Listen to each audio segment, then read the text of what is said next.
Destiny Martin with the LCSC Pathfinder. Can you lend any insights into the possibility that the murder weapon is linked to the ROTC program? And also you mentioned that the analysis unit is here. Will we be able to hear anything from them about a working profile they possibly have? And on that note, have you guys ruled out the possibility that the killer might be a female? So we look at every avenue. We're looking at every group of people. Like I said early in our first press conference, we're not going to let any stone go unturned. I believe can you just clarify your second portion of that question? Salutations, friends, and welcome to Research Paper. Here we have Wrath and Relationships, Homicide Weapon Choice, and Victim-Offender Relationships by Joseph Ganella, Old Dominion University. And this is a partial fulfillment for his Master's of Applied Sociology.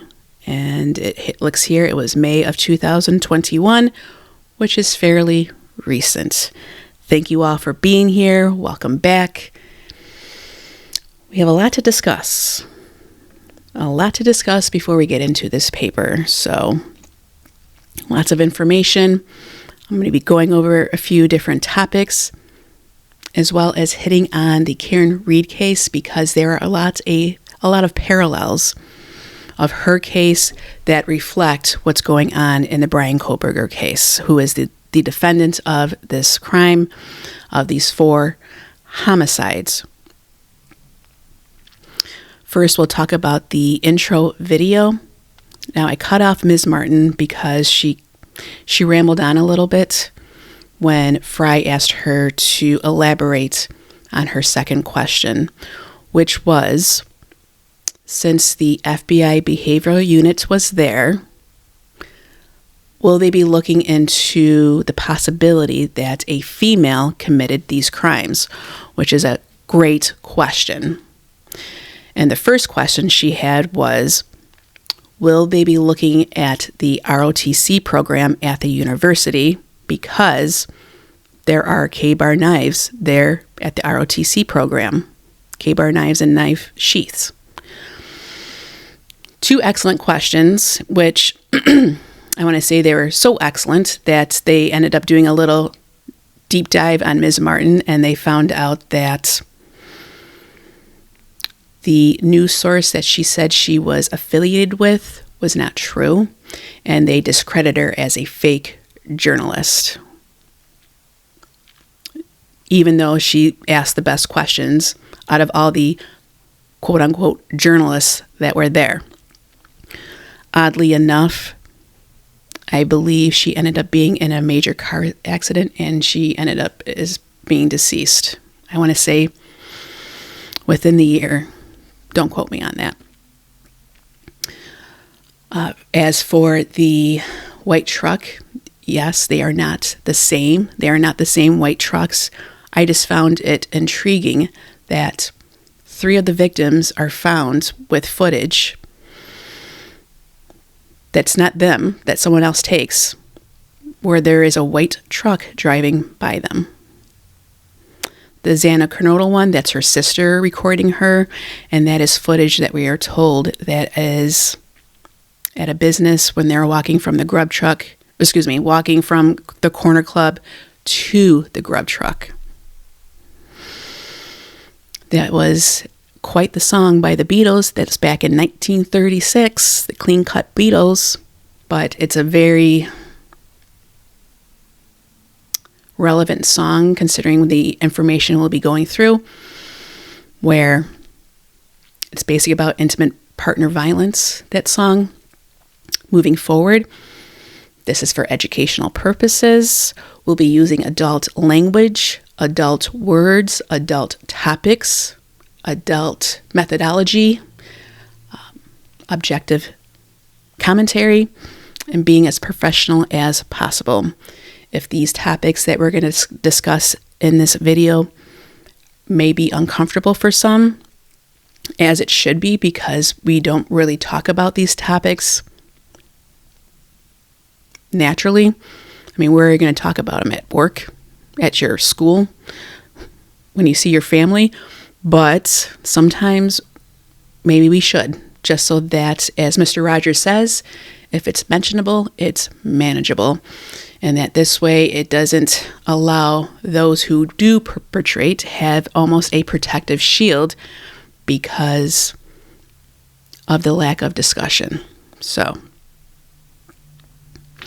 with that song, it's definitely, in my opinion, based on intimate partner violence.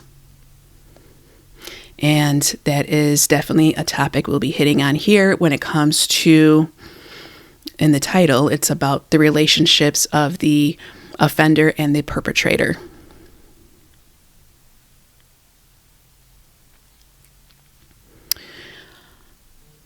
We will be talking about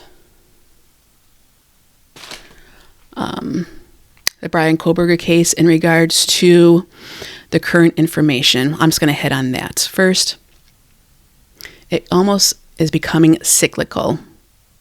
We get a new photo of Bryan Kohberger right before a hearing, it seems. This time it's leaked information with a video, which is interesting. I've watched it. I haven't really watched it. I've seen snippets of it, but I will watch it. I find it interesting that it's not like two photoshopped photos of the defendant who's in jail. Okay. And I put that photo purposefully in the intro of the four that are wearing those black robes. I'd use it in a previous video as well. I think I'm going to use it as a thumbnail and do like a side-by-side. And we are getting more information about the wounds of the victims. We are learning from a court document that there were multiple weapons used on Keely Goncalves. And we also learned from her dad, Steve Goncalves, that she was punched in the face, which is, that's a specific action that is done to victims in these papers that I have read, punching the victim in the face. I find that appropriate now to be talking about this because we're learning about the relationships of the offender to the victim.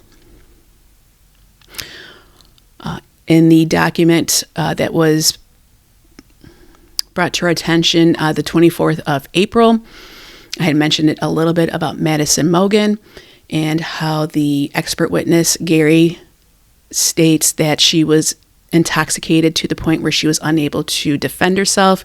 I put that more in the description. I've also mentioned that she more than likely got those DNA evidence underneath her fingernails from the fingernail clippings because of defensive wounds, meaning she gave them the defensive wounds. She, in my opinion, scratched them or grabbed their clothing or whatever, and they will have defensive wounds. That's what I was describing. I do find it interesting that in the beginning we were told that there were no signs of sexual assault. I, as myself as others, believe that was not to be true because, for me, one, of where the setting is. They're right by Greek Row, their age, they're female, vibrant individuals, and the male, I'm sure he was a heartbreaker, so to speak. There were a couple, Xana and Ethan, and just them being affiliated or associated with the Greek industry. And there are so many research papers out there of the amount of sexual assaults that happen within the fraternities across the board. With this video, I'll be playing other videos while I'm reading this, and you'll be able to listen and watch, or just listen, or do both. Several of those videos will be Kathy Mabbitt, who was the coroner, and those videos I'll be showing of her talking about the wounds of these victims. And we can see, as time goes, just kind of refresh ourselves, as well as Ann Burgess, who is a boss. and Burgess, like Kathy Mabut, started off as registered nurses and then went into the criminal justice field. But with Ann Burgess, with her career, the Netflix series Mindhunter is based on her earlier work. The redhead in that series is representing Ann Burgess. And I will be putting videos of her at a podcast called Surviving the Survivor. I did use that podcast, or the professionals that were there. I use them a lot in my earlier videos. The other two people that were there was Gary Bucato, who is a professor, and then Jeff, who is a former FBI agent. Gary Bucato was talking about his research paper, and he was discussing how, because there were 4 victims found at one scene, it's considered a massacre. Many people were thinking that it was a serial killing because the FBI was there. It may be. We may find out in the future that it is, but because there's 4 victims found at the scene, it is considered a massacre. Jeff, the former FBI agent, his contribution, well, he was not supposed to be there. He just happened to stop by at that time. He spoke about his experience being gang activity, gang related. What he found, though, is that, like, drug cartel. And it sounds, this scene at 1122 sounds like drug cartel type activity, which the amount of brutality that was there. But with the drug cartels, they leave no one alive. Everyone is dead. Even the ones who try to escape, they get them and make sure that they're dead. Even babies. But at 1122, what we know of is that there are 2 survivors that were there at the time, and that one of them, Dylan, allegedly saw one of the perpetrators, which is very unusual for any case where there's those types of brutal killings happening, that anyone is left alive, especially when one person sees them, which alerted a lot of us. And Ann and Gary both mentioned how, even though they said there was no signs of sexual assault, that per the perpetrator, in using a knife and the amount of stabbings and possibly where the stabbings were, that is a sign of sexual assault per the perpetrator. We also learned that in that same document with the experts, that the forensic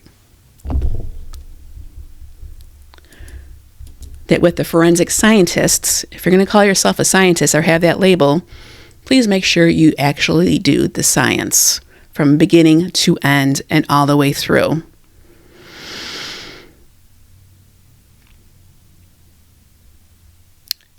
We learned that they pretty much picked and choose what evidence to take and what evidence not to do. So we learned about the glove, the blood in the glove, and we learned about the hand railing, the blood on the hand railing, which we find out was not done at the time. It was collected but not completed. And we also learned in that document, this recent one on April 24th, that Jenny will discuss in court why they did not collect evidence and run the evidence of the mattress, Maddie Mogan's mattress, where 2 of the victims, Kaylee and Maddie, were both on that mattress. Many of us have seen pictures of it, and it definitely looks like it has large amount of blood stains on it. So they did not collect any evidence of the mattress or the bed frame. But they do with a knife sheath that's on the bed. And it's skin cells.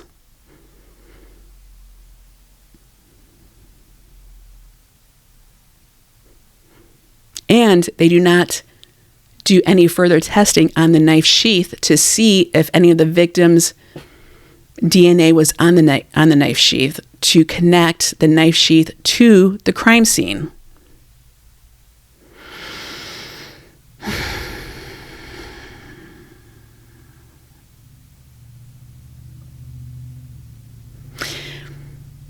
And now we're learning more about Bryan Kohberger's phone activity, which I would like to see that done on cross. If you're not watching the Karen Reed trial, I highly recommend it because there are reflections. For the Bryan Kohberger case, a lot of the state's material, I guess, is his cell phone data, as well as for Karen Reed, but mostly for the state. Celebrite will be testifying for the state for Bryan Kohberger case, and they also recently just testified for Karen Reed case. In this description, I'm going to put in the testimony of Ian Whiffen. He was the first person on the witness stand for a Celebrite, and he gives some good terminology and groundwork to learn about so that when we listen to Celebrite at the Bryan Kohberger case for the state, which is going to be a husband and wife team, we'll be able to compare and contrast. Real quick with Ian, he did let us know with excellent cross from the defense team that the phone was corrupted before he even received it, and that the software was changed. Celebrite changed their software for their client, which is law enforcement. Celebrite changed their software for their client, which is law enforcement. And the second witness, Jessica Hyde, also concurred with that as well. So Celebrite changed their software for their client, law enforcement. So in this case with Karen Reed, it's Jennifer McCabe, because she looked up house long to die in cold at 2:27. So they changed their software for Jennifer McCabe as well as for a client in Germany. We also learned with Ian that not only was her phone corrupted when he received it, but you can see that someone went in there and tried to hide their tracks. We also learned that you can get a radius of the phone of where it's located, and we see that it was located in the home in 3 different areas, if I recall correctly, as well as we learn that they can see when and how the phone is used, meaning when it was used facial recognition to open it, did they use their fingerprint or type in their passcode, as well as use the sign button to shut it off, to stop activity. I think the state thought they had a gaudy moment by telling us about the temperature of the battery, how it dropped significantly, which at the end, we pretty much learned that, yes, the battery did drop a significant temperature twice. Once, it looks like it dropped significantly, meaning he was either in the basement or out in the garage, and then it dropped again, meaning outside. So, all in all, when the defense finished their crossing of both expert witnesses for the state, ended up looking better for the state, or excuse me, for the defense. So those state witnesses helped the defense, in my opinion, as well as many others. Hopefully the jury will get it. I believe from what we've been hearing with the insiders who are in court to be able to see who the jury members are, it sounds like the jury members are younger, like in their 30s, which means they're going to understand cell phone data and how a cell phone works, more so than people who are like, I think Gen Xers would know. And I even think even people old and other, I think people are becoming more aware of cell phone and how to use them and what's going on. That's my opinion. Just because of the amount of people who depend on their cell phone would be more apt to learn about it because they can relate to it more than any other type of evidence. That's my opinion. And here's another great reflection for the Kieran Reed case is the shoddy work that the police officers did in the investigation aspect. The defense was able to show the jury at how they deliberately and purposefully botched the evidence and how they are not able to collect evidence properly or even follow a chain of command or label it properly.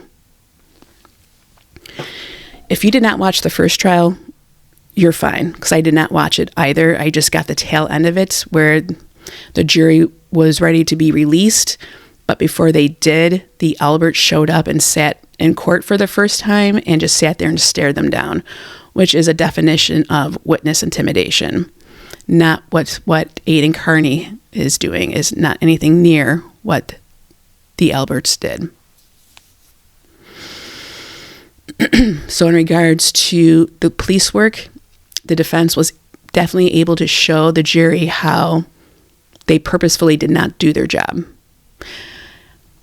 It doesn't look like incompetence. It looks like they just didn't do it, and they just did not take it seriously, and they didn't care.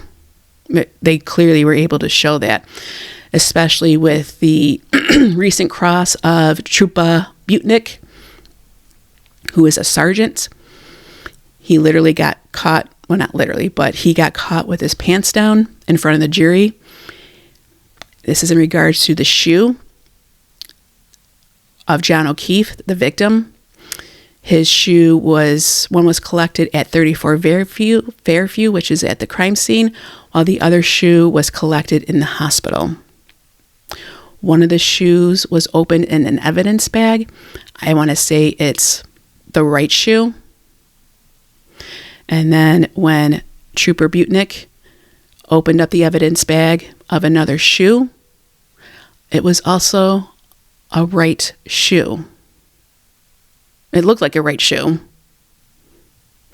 And he said that the shoe he collected was at the hospital, but on the actual bag, it's labeled 34 Fairview. And he even looked at the bag and was like, oh shit. He had the oh shit look and body language. So they showed the jury that, as well as telling the jury how he collected taillight from the scene, and he just collected it and didn't even put it in evidence for like weeks. And when he finally went to go put it in evidence, he just handed it to someone else, and then they went ahead and put it in for him. But he doesn't recognize the handwriting. Bullshit. Since that case, if you're not following it, the lead investigator, formal Trooper Proctor, is now disgraced Trooper Proctor. He's been fired. So the defense was able to show how difficult it is to get any of these officers to be fired, even with doing terrible police work or any work whatsoever. Formal Trooper Proctor, his supervisor is Trooper Butnick, which is who was just on the stand recently. And because of his terrible police work, Proctor, and his supervisor is Butnick, he got, I think, 4 to 5 days of leave. And I want to say it was with sick pay. And the defense brought that up to show how they get treated when one of their subordinates does really awful, terrible work to the point where they get fired. So it's a lot of good information is coming out in that case that is a reflection of the Bryan Kohberger case, which we have been watching the hearings, and the amount of terrible police work that has been done. It is not incompetence. And hopefully the defense in Bryan Kohberger case can show how terrible the police work is done. It's not because of incompetence. It's because they know how to pick and choose what to do and what not to do. And that is premeditated. That's planned.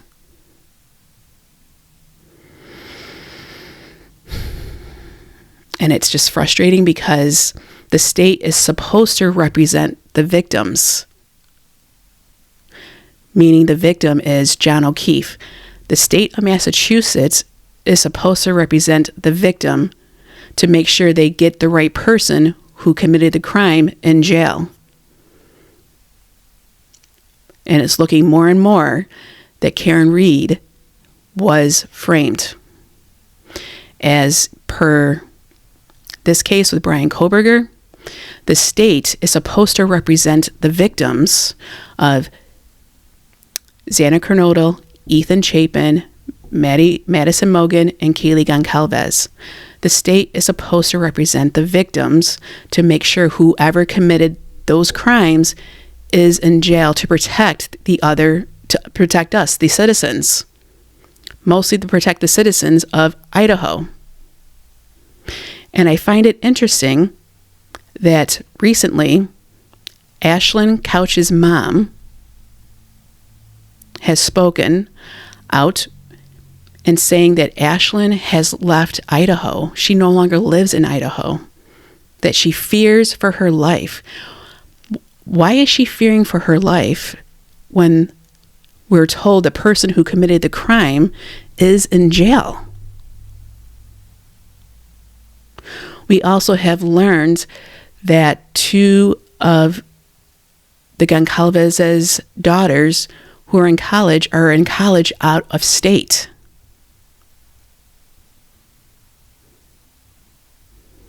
Which I can understand them because, it's a family member and that's all happened and the amount of attention they get. But with Ashlyn Couch, why are you moving out of Idaho? Why are you fearing for your life? And I also find it weird that Madison is now labeled more as best friends with Ashlyn and not Kaylee. I can understand why they became good friends. I mean, they lived together at 1122 the year prior to this crime. And they definitely probably grew very close. But we didn't learn anything about the 6th roommate, which is Ashlyn Couch, until later on in the investigation, which I find it interesting that wasn't brought up first. So much. And I feel like we're being cyclical again with why didn't the Goncalves go to the crime scene when they heard about Kaylee being, if you heard anything, I apologize. So, there was yelling going on. It's the neighbors. I don't have the best neighbors. I don't know if anyone else has had, I think there's actual TV shows about it, about terrible neighbors. I have had one house in particular with two sets of terrible neighbors. It's to the point where I even want to go in my own backyard, which I have a great backyard. And moving on. But we were talking about the Goncalves and not going to the crime scene. So I did my own little blind study on this topic. I've already have given my opinion. I would not have gone to the crime scene if I learned about, when learning, hypothetically, if I had a 21-year-old daughter who's an hour and a half away at her university, and I hear the information, I would not have gone down to the crime scene. And I am a licensed medical professional who has been in many codes throughout my career. I run to the danger. And I have also drove up to a motorcycle accident where it was a couple. It's a pretty remote highway along Lake Ontario. It's quite expansive. I don't even know how large it is, but it's pretty much along Lake Ontario. It's called the Parkway. So it's like in central and western New York. And it's maintained better nowadays in regards to like potholes and stuff, but has very few lights and a lot of deer. So you have to be very careful when you go down this parkway, when you use it. So in this particular case, I was driving down the parkway and it's a motorcycle accident. I see just a bunch of people on the side of the road, cars parked on the side of the road, and a group of people gathered around one particular person. So I just finished my shift. I pull over, and I'm just making sure that 911 is called, because I've learned in my trainings, basic CPR, American Heart Association, that is the number one aspect of these types of accidents, that 911 never even gets called because everyone assumes everyone else did it. So I was just making sure that 911 was being called. So I park my car, I look and I see a male and other people, and I said, was 911 called? And one person said, yep, I called them.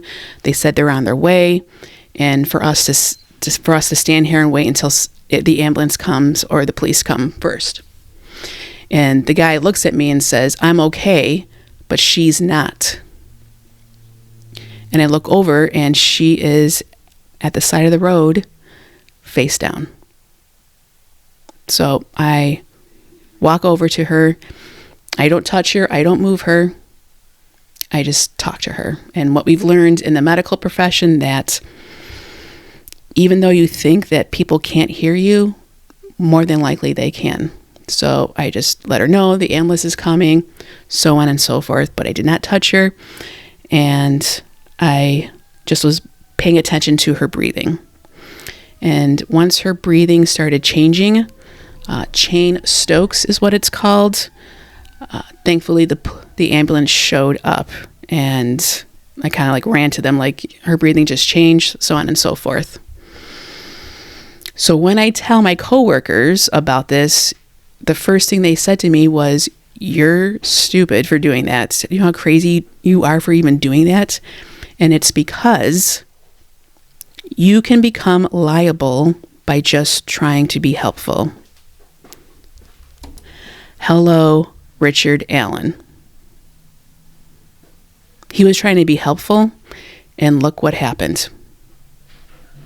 That's an extreme case, but I'm sure many of us have heard how people became liable after trying to help someone at a scene of an accident by, mostly it's because of moving them. It ends up making the injury worse. Hello, Karen Reed. We learned in this trial that John O'Keefe, his body was turned over by either Carrie Roberts or Jen McCabe, or both. He was turned over by them, which the state prosecutor is blaming Karen Reed for not calling 911 sooner. or not getting to the scene of the accident sooner, because she could have helped saved him by alerting an ambulance to come and get him. Now, if anyone else turned John O'Keefe over, they would have been held liable.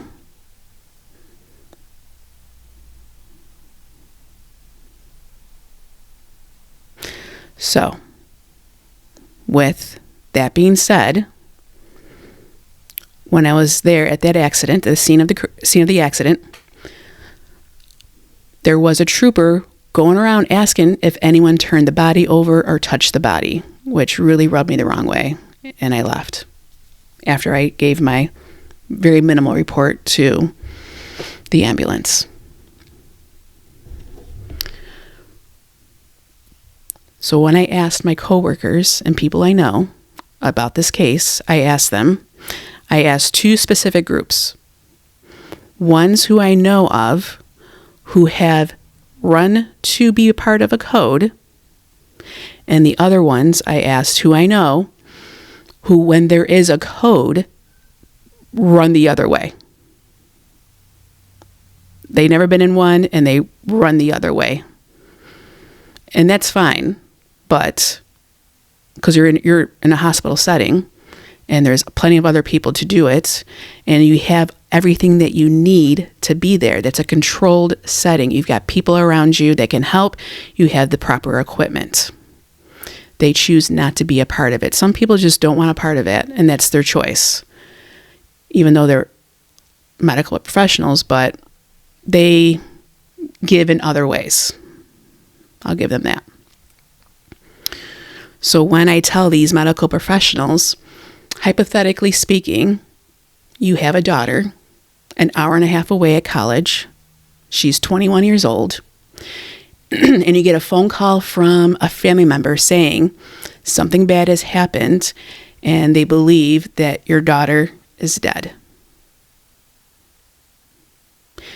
So you start calling her phone, and then you start calling her roommate's phone, who is her best friend since middle school, and you're not getting any response from that. What would you do? So the ones, like me, who run to the danger to help, said, I'm staying home. I'm waiting for the authorities to come. I'm waiting to see what to do next. While the ones who don't run to the danger said that they would go to the scene of the crime. I just found that fascinating. It blew my mind. It blew my mind. Blew my mind. That the ones who said that they would go down to the scene of the crime were the ones who don't even do codes for their own work and are in the proper setting to do it. People like me, and when I got kind of chastised, were like, do you know how much trouble you can get yourself into if you go to a scene of a crime like that and you become liable? You become now part of the story. You become part of the narrative without your own liking. You're now on their turf, is what we were saying. You're going to a crime scene with a bunch of other law enforcement agencies and people. You're on their turf, and you're on their rules. So I just let you guys marinate on that. I found that fascinating. And it was my own little one. It doesn't really mean that much, but we're not going to use that to generalize all over the place, but that was my little sample size. All right. What a way to transition into offender relationships. Okay, so this is a great paper, a great thesis. We definitely have had several amazing other theses. This one is, I think it's just the work or the amount of material they have to work with is, I think, a part of the issue with some of these papers that I've been reading and the research papers, not so much the thesis. It's just because, well, as we're learning about the shoddy work of police officers, it's going to be hard to get good material and good data when, if it's not properly investigated or even properly documented, you're not going to get good information to be able to try to get an idea for future cases or to look at them enough to understand what's going on, because you don't have good foundational work. We'll also look at another research paper, real quick, because this is about 40 pages, is changing of the crime scene, how that is more of a behavior of a lot of homicides, of altering the crime scene. And that can be in various ways. It could be just moving the bodies. It could be covering their face, covering their body, positioning their bodies, cleaning up the crime scene, which many people believed. That's why it took them 8 hours. And now we're learning through court documents that the defense has found evidence that it definitely looks as though it was cleaned up. So, here is the abstract. The purpose of this study is to examine the influence that victim-offender relationships and the event circumstances have on homicide weapon choice. Cornish and Clark's rational choice theoretical perspective, offenders go through decision-making processes to determine which weapon will be the most effective to meet their goal. Based on the circumstances of the event, this study examined the use of 3 weapon types: firearms, knife, blunt objects, and personal weapons, amongst victim-offender relationships such as acquaintance, intimate, non-intimate, family, friend, and strangers, along with circumstances such as homicides committed as a result of a felony and homicides committed as a result of an argument, which we heard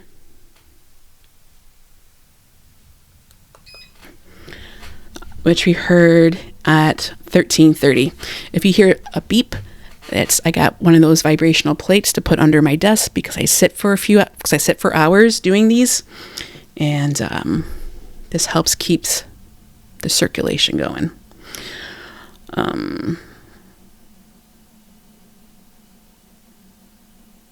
This study examined the use of 3 weapon types: firearms, knife, blunt objects, and personal weapons, amongst victim-offender relationships such as acquaintance, intimate, non-intimate, family, friend, and strangers, along with circumstances such as homicides committed as a result of a felony and of the argument. So we heard an argument at 13:30.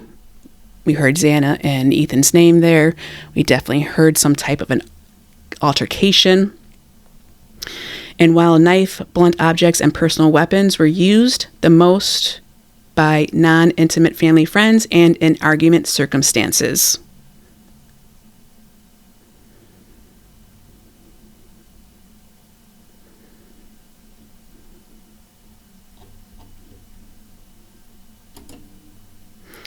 Acknowledgements. Here's a table of contents. So I have read through this a few times,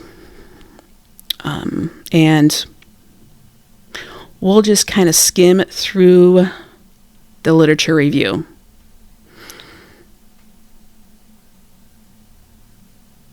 And we'll kind of skim through here. We'll just jump around. We'll definitely go through the methodology and the data analysis as well as the results.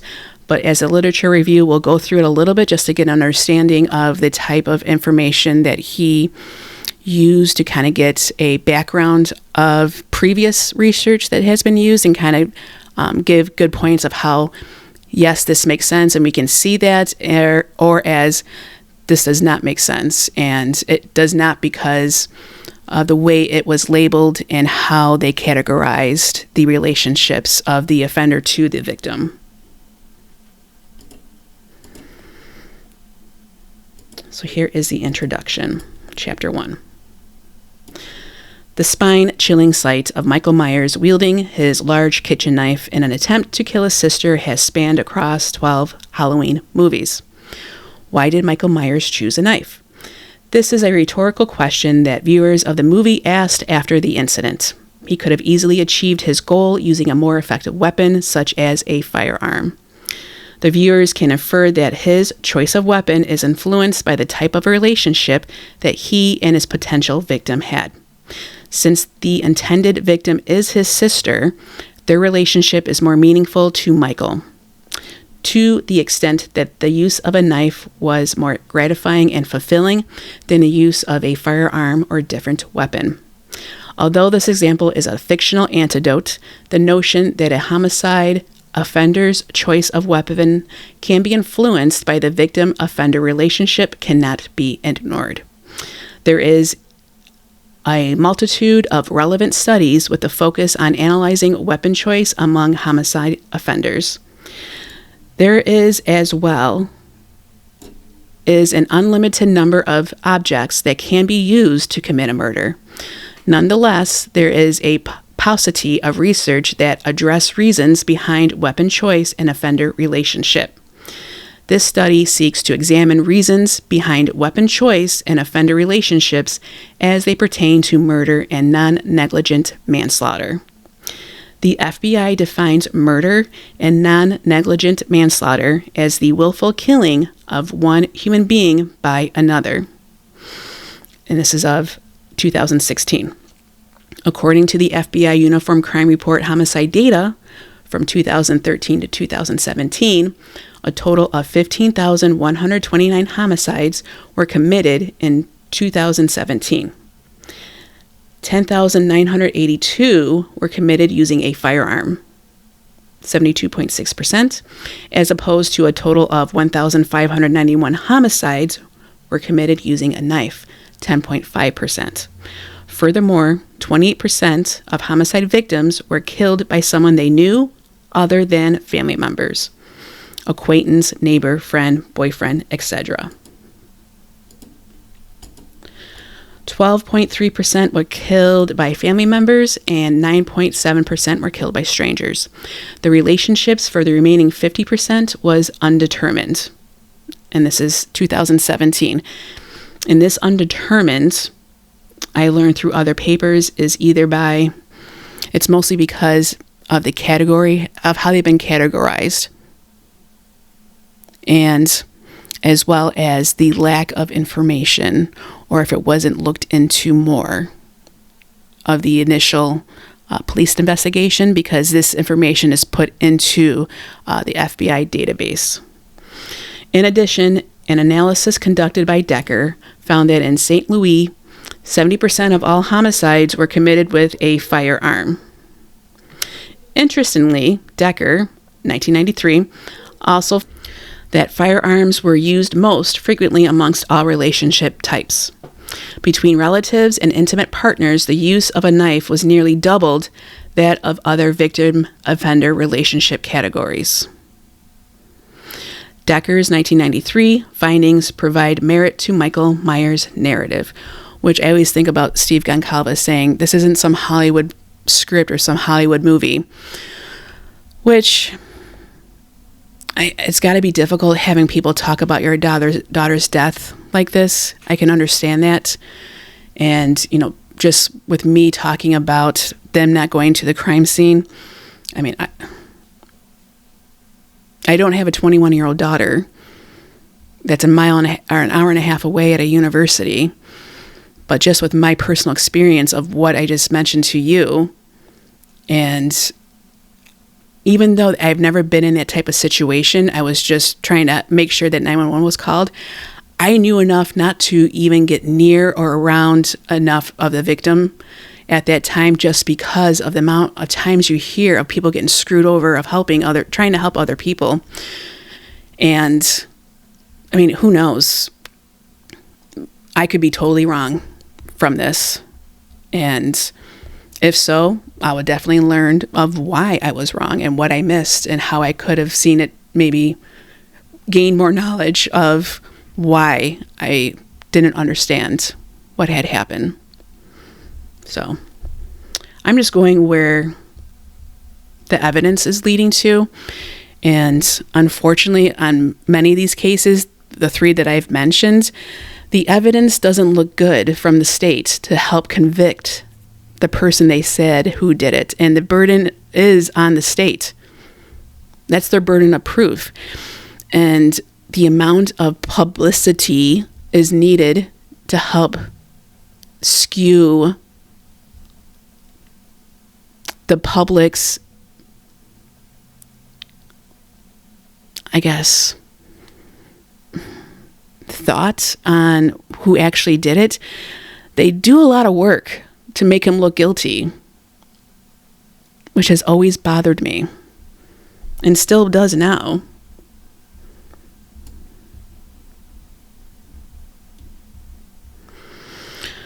One must also consider the circumstance surrounding the murder as having an influence on weapon choice. The FBI was able to collect data regarding the circumstance of which 59.8% of the murders were committed, where 39% of victims were murdered during arguments and romantic triangles, which that is what Stacy Chapin said. This is not some type of weird romantic triangle, which I felt like she was held hostage in that video.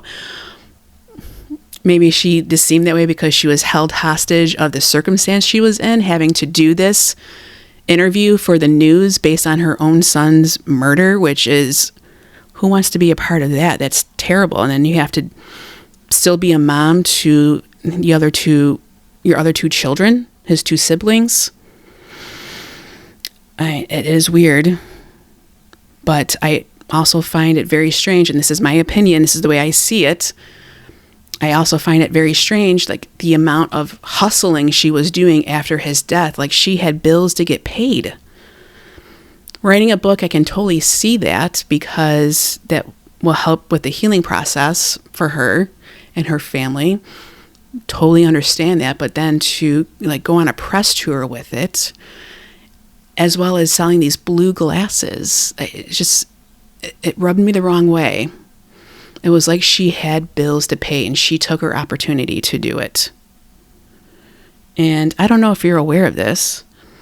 And I'm only thinking of this because, on a side note, it's now a charity, Ethan Smiles, which is a wonderful charity to have to help with grieving the death of your son.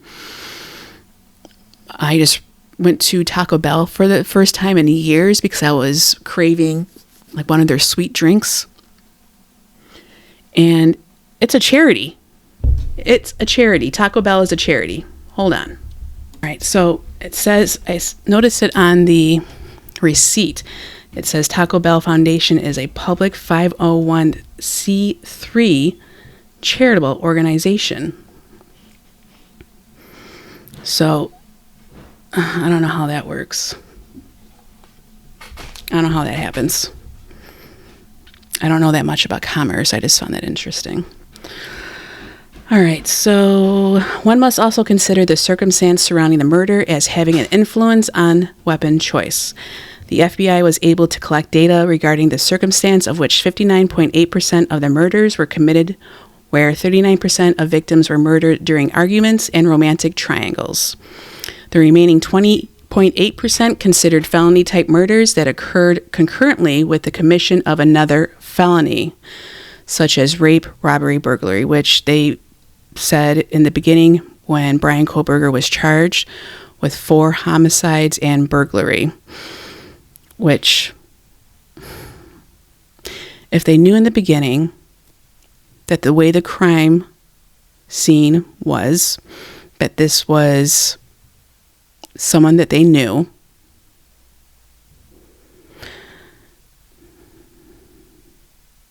and now they changed their minds and they're saying that it's basically a stranger,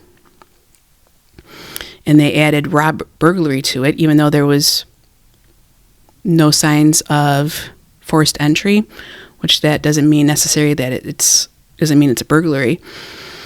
But we don't know if anything was taken, and were the parents involved to see if anything was taken. which the way they were moving things in and out of that house, who knows what the hell was going on. But since then, that burglary charge has been dropped. So then what was the motive? Fox and Allen, 2013, expanded upon Decker's 1993 study and found that males use firearms when killing non-family members when the surrounding circumstance falls into the felony type category. Additionally, males who kill female acquaintances and family members are more likely to use personal weapons, hands and feet, or blunt objects. Females who kill family members and acquaintances are associated with using a knife. This finding is consistent with the notion that women may commit homicide to escape the violence of an abusive relationship, and the only means of survival is to kill their abuser. Purpose of the study is to examine the influence that victim-offender relationships and the event circumstances have on homicide weapon choice. Significance of the study. With a better understanding of what drives offenders to choose a particular type of weapon against their victims based on their relationships, potential policy implications can lower future victimizations. Also, there has been some discrepancy in how victim-offender relationships have been categorized in previous research.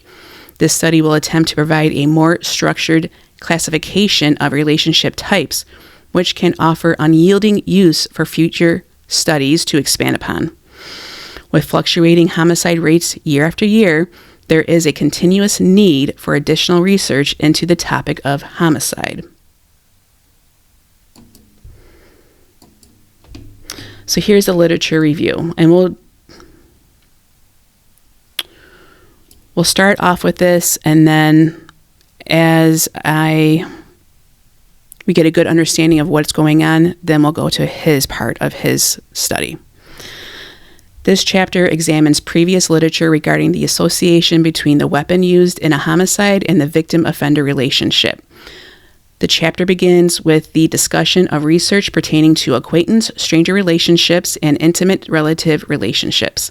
The distinction between these relationship types is important to understand homicide offender choice of weapon. Following the review of previous literature, rational choice theory will be presented along with a summary and critique of the literature. The chapter will close with a preview of the research question. So, acquaintance and stranger relationship. Prior literature suggests that victim-offender relationships cannot be classified into simple dichotomous stranger versus non-stranger groups. There are many different levels of victim-offender relationships that are much more involved than two simple groups. In addition, the definition of an acquaintance has been rather ambiguous when studying the relationship between victims and offenders. In 1993, Decker studied 792 reported homicides in St. Louis from 1985 to 1989 to examine the relationship between victim-offender characteristics and motive, individual attributes, and event characteristics. In this study, motive was characterized as either instrumental or expressive. And you'll see this a lot in other studies that I will hopefully would try to continue more research papers talking about this. After this thesis and learning about this, let me know in the comments if you want me to continue and any ideas you have, you want me to look into it more. But this is used a lot, and if I recall correctly, a lot of the former FBI agents who were on mass media talking about this case in the very beginning talked about it instrumental and expressive. And this is prior to the arrest of Bryan Kohberger. So instrumental means that the offender is seeking to achieve personal growth or gain and has rationally calculated their actions to minimize risk and meet their goal. On the other hand, expressive motives fail to include rational thinking, where the offender acts on impulse or in self-defense. So what we know now and what I just read there, in my opinion, Bryan Kohberger does not follow any of those categories or any of those two. Because instrumental means that the offender is seeking to achieve personal growth or gain and has rationally calculated their actions to minimize risk and meet their goal. Well, he's at high risk, number one, because he's never been into the home. And granted, there's house plans all over the place, but looking at blueprints and then going into the home is totally different. I mean, I watched that Jeff Lewis when he flips houses, and contractors have a hard time just looking at blueprints and making sure that they're putting the door in the right spot and measuring correctly. I'm sure a lot of it has to do where they can do change orders, but even they have a hard time looking at blueprints. So for a complete stranger to go in there by just looking at Zwillow at the time to know how to navigate through that house, which we went through that a little bit, how there's so many weird angles and nooks and crannies that it's a difficult house to visualize just from on the out at a two-dimensional aspect. So to have a three-dimensional going in there, that's going to be difficult. And many of the professionals like Ann Burgess, I want to say she even said like he would have to know how to navigate through that house. And she mentions that it would be important to interview people who lived there previously before the victims did.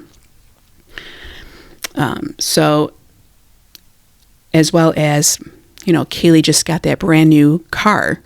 She did not live there for a duration of time prior and just happened to be there right before this happened with her new car. That is a risk. Having a full house is a risk. And minimizing your risk is having a roommate see you, allegedly. Enough where she says, I know he looked at me because I saw his eyebrows. So that tells me that he must have seen her as well. So that is not minimizing your risk at all. Granted, you met your goal, but not with all of this in place. And then with expressive, motives fail to include rational thinking, where the offender acts on impulse or in self-defense. So if I remember correctly, this was Jennifer Koffendorfer. I did cover her in one of my earlier videos. And she was saying it was expressive, that he went in and just started stabbing everyone he saw to get to the one person he needed to do. And she literally was like doing stabbing motions and moving around like a crazy person. So I have a hard time thinking he just happened to walk in there and just, on an impulse, started killing 4 people. And then just go on with his day. This is terrible. It's terrible. The individual attributes are aggregated into age, race, and gender. More importantly, to the present study, the event characteristics are classified into the presence of type of weapon, guns, personal contact, other, location of the event, and number of suspects. Decker does not include friends and strangers in the acquaintance category because friends have too much familiarity to be deemed as an acquaintance, and strangers have too little familiarity. Acquaintance homicide accounts for the largest percentage, 46% of homicides, as Decker observed. Within the scope of Decker's study, 74% of acquaintance homicides were committed using a firearm. Similarly, 75% of stranger homicides were committed using firearm. Which makes sense, there's no connection to it. The more purposive the weapon, the less familiar the offender has with the victim. Purposive weapons are more planned out and calculated, meaning the offender brought that weapon to the scene to commit the homicide. Purposive meaning with a purpose, going in there with a direct goal, in and out. A similar study was conducted by Fox and Allen in 2004 to assess instrumental and expressive categories of homicide, such as victim-offender relationship and the type of weapon used. This study analyzed 30 years, 1980 to 2009, of Uniform Crime Report supplementary homicide data with a sample size of 208,219 homicides. In using correspondence and analysis, the researchers created a new variable code, VOR, victim-offender relationship. This variable combines the gender of the offender, the gender of the victim, and their type of relationship. So MF, acquaintance. So male offender, female victim, acquaintance. And then MM\ACQ equals male offender, male victim, acquaintance. Fox and Allen's findings for acquaintance homicides and weapons used are rather interesting based on gender. The total number of males killing male acquaintance is 87,943. Of that total, 71% of males who kill male acquaintance use a firearm. The findings are similar for male who kill female acquaintances, 53%. Females who kill male acquaintances predominantly use a knife, 47%, as well as females who kill female acquaintances, 45%. Results for male killing male and female strangers remain consistent with the findings for acquaintance, as do females who kill both male and female strangers.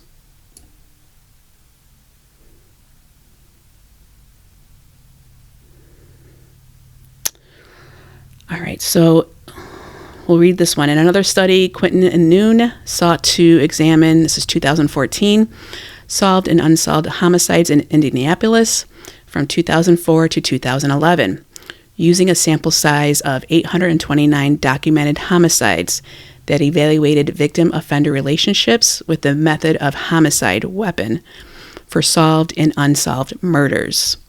Of the 608 solved murders, acquaintance homicide had the greatest frequency with 326, 53%. Of the solved acquaintance homicides, 81% were committed by firearm. Similar, 81% of homicides committed against a stranger were products of firearms, although stranger homicides only comprised 15% of the sample. So this one is based out of Taiwan.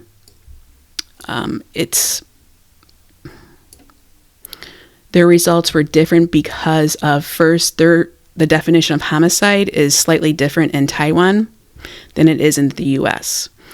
So attempts to kill and assault are excluded in the homicide definition of the U.S.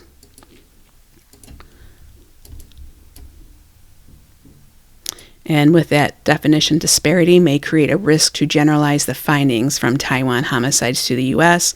Also, that gun ownership in Taiwan is minimal. Unlike the U.S., gun ownership is constitutional right. And with this Karen Reed case, 2.0, prior to Celebrite testimony, their expert witness for the state, which was Jessica Hyde, she testified at a case in Maryland that because of her testimony, if I remember correctly, put someone in jail, in prison. Now they're finding out that her methodology was skewed to the point where that case in Maryland is up in the Supreme Court right now on appeal. And the defense, Alessi, wanted to bring this up in her testimony to show the jury how her testimony is not going to be reliable. And it just happened recently, this Maryland case. And the prosecutor, Hank Brennan, I say Hank because with the closed captioning, it kept saying honk. So Hank was saying how the defense, Alessi, is trying to dehumanize Jessica Hyde by invoking constitutional rights. The fact that he used invoking constitutional rights as if it's a dirty word. How dare he invoke constitutional rights? Oh, so bad. So bad. So, as I mentioned earlier, Celebrite changed their programming to accommodate their client, which is law enforcement, in regards to the timestamp of how long to die in cold.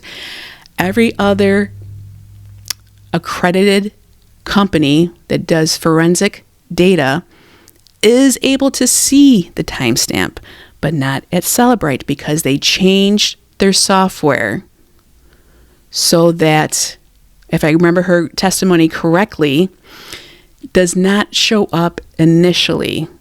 You still can find it, but it's hidden in a way that you have to look for it. It doesn't just come up naturally like all the other data forensic programs do. And this company will be testifying at Bryan Kohberger's trial for the state. So it'll be interesting to see how many other cases in the future will be brought up because of Celebrite forensic data information. So let's go to, so this one's OSHA and Williams in 2013. They're looking at juveniles between the ages of 10 and 17. And their findings reveal that 60% of the incidents were acquaintance friend homicide and 30% were stranger homicide. And the most popular weapon was using a gun, which accounted for 86% of the homicides. Even though those findings determined that there is not a statistically significant relationship between the weapon used and the victim-offender relationship. So Pelletier and Pizarro will definitely look into this more. This is 2018, conducted a study examining the covariates of weapon choices in homicide events. Their data set consisted of 821 total homicides that occurred in Newark, New Jersey from 1999 to 2007 and in Rochester, New York from 2000 and 2014. Rochester, New York is considered more of the Finger Lakes region, a little bit more central.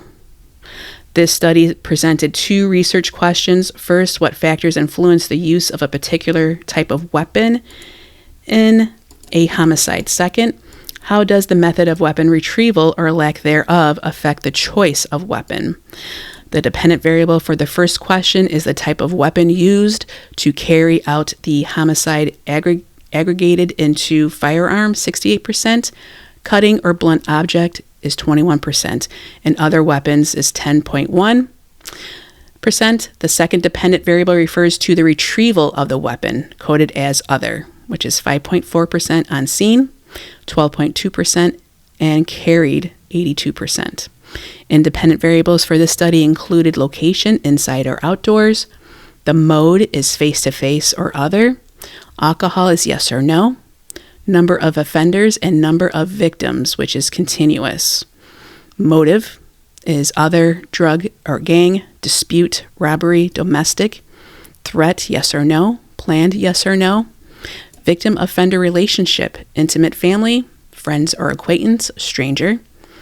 Victim-offender gender, male or female. Victim-offender ethnicity, other, Latino, African American. victim offender drug dealer, gang member, yes or no, and victim offender age, which is continuous in regards to statistics. Relevant to the present study, 60% of the victim offender relationship observations were friends, acquaintances, 23% were strangers, and 17% were intimate family. Pelletier and Pizarro, which is 2018, ran a multinomial logistic regression to estimate the probability of one outcome occurring relative to a reference category. Relative to homicides involving strangers, friend and acquaintance homicides are more likely to be committed with a knife or blunt object as opposed to firearm. The method of weapon retrieval did not result in statistical significance for victim-offender relationship.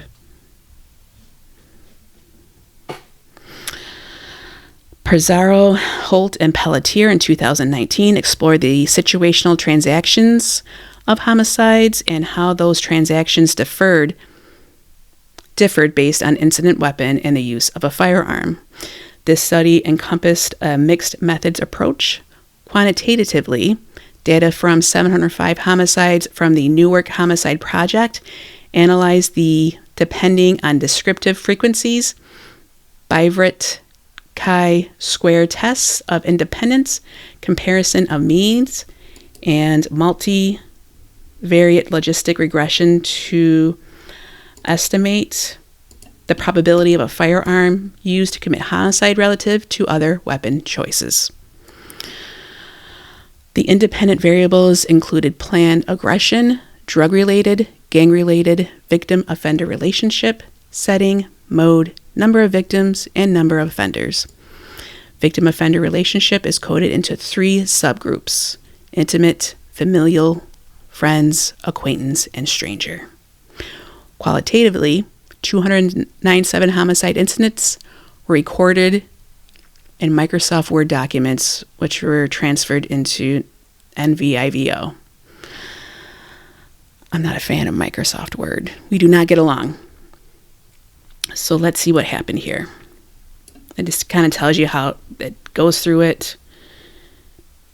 And so here we see that the descriptive statistics revealed that 77.7% were committed using a firearm and 22.2% were committed by other means: knife, blunt object, hands, feet, other.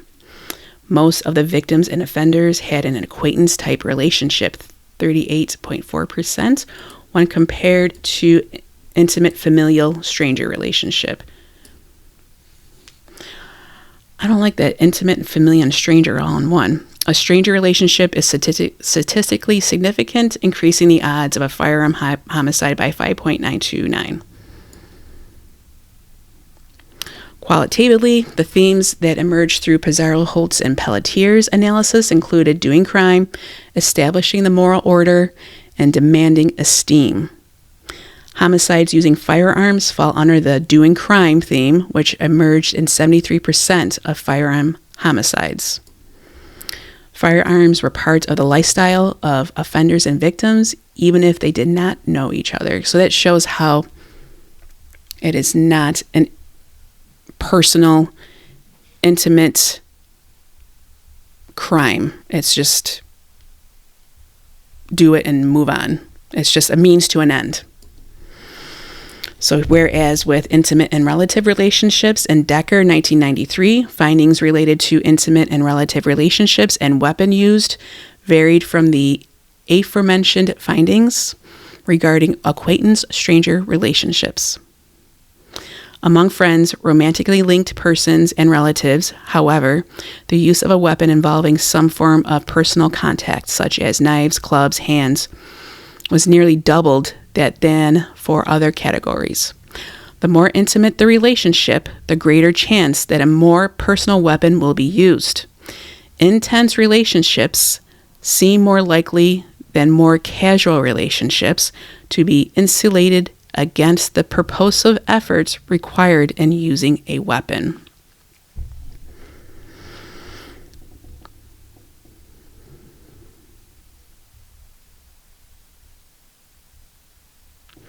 So here in this one with Decker, 1996,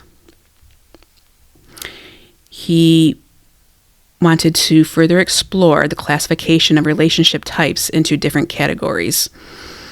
So they categorized friends, relatives, and romantic links into the intimate group and classified acquaintances and strangers into their own respective groups. Firearms were used 363 times. Physical contact was used 142 times. Intimate homicides have been known to be more expressive than instrumental in nature. So remember, expressive means reactive, self-defense, impulsive, whereas instrumental is planned out, well thought out, and executed for minimal risk, which had some counterintuitive results.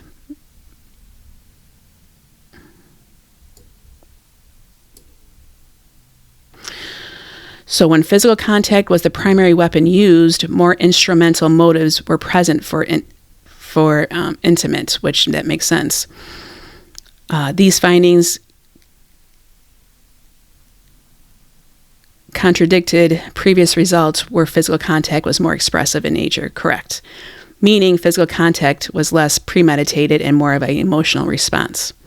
Decker suggests that intensity of relationship is not as strong of a predictor in instrumental or expressive motive as previously studied. So here in Fox and Allen's,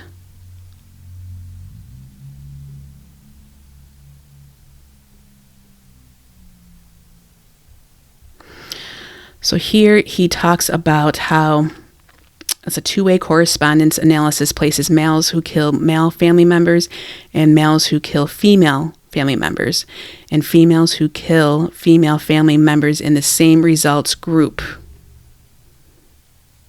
and had three categories of victor-offender relationship.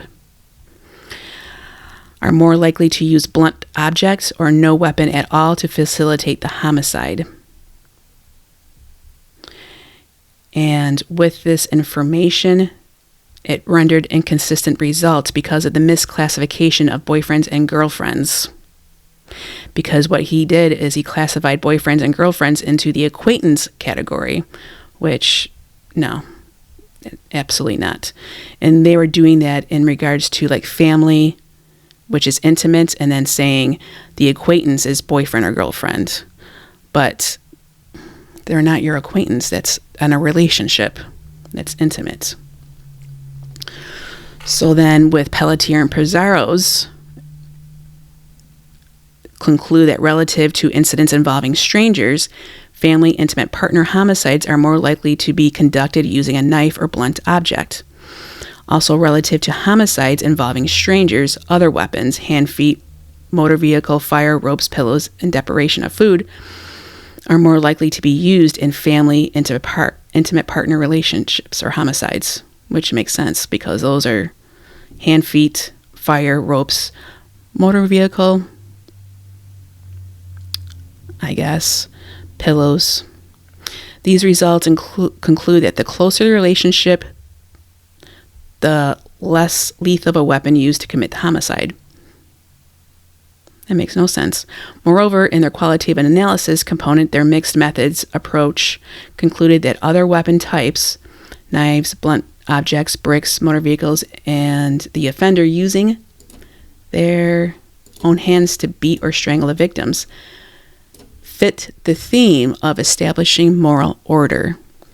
These incidents occur in a more private setting, involving less planned aggression and more emotional in nature. Okay, well then that makes sense. Additionally, their quantitative findings suggest that 70% of intimate family friend homicides are committed using methods other than firearms. So here is one that's out of Spain, and this one they kind of flipped with expressive and instrumental. There's expressive is, from what we've been reading thus far in the U.S., is expressive is reactionary. Either self-defense or impulsive. And instrumental takes time. It's planned out. There's a personal gain for it. They make sure they have less of a risk. And here in Spain,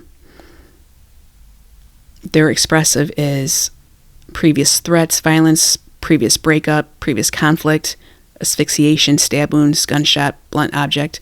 It's all over the place. And they're using it as expressive violence. And then for instrumental is strangulation, burns, and intoxication, which is so random. And that they are inconsistent. And it's been criticized because the way it's been categorized or classified as expressive when it's talking about gunshots and strangulation, which is two totally different things. A gunshot is not touching someone, whereas strangulation is touching someone. And Decker had argued that the use of firearm is premeditated and not an act of an emotion, which is more instrumental than expressive.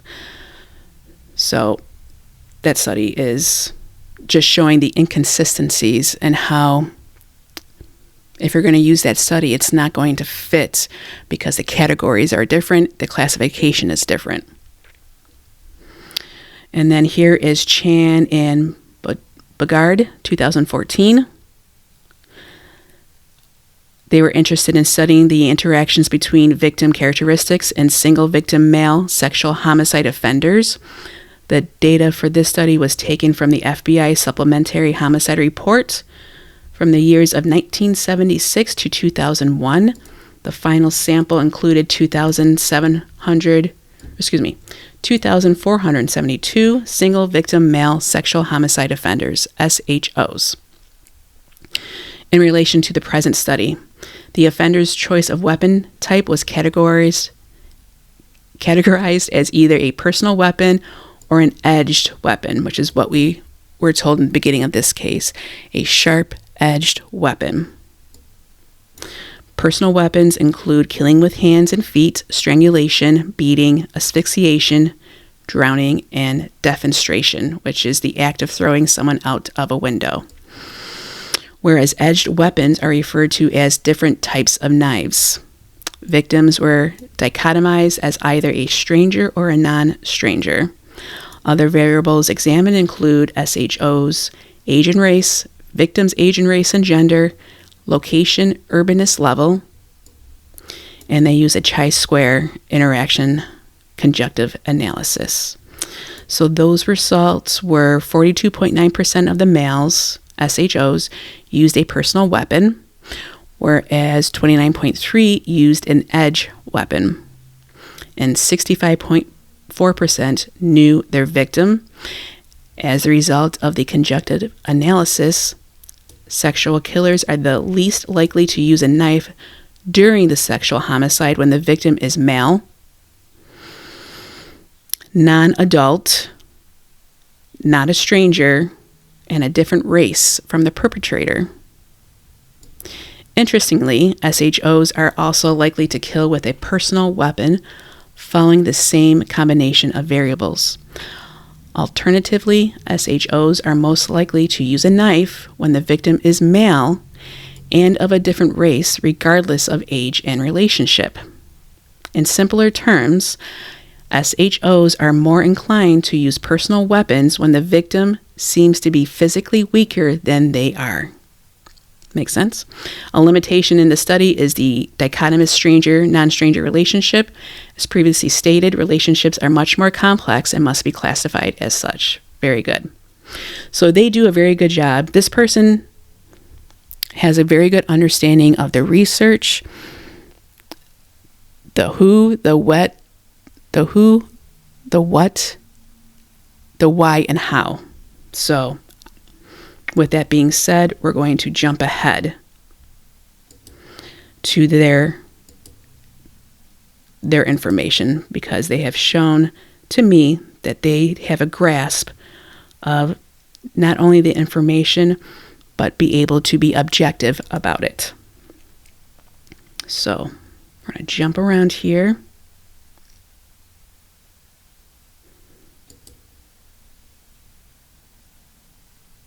So we'll just read this real quick, the summary and critique.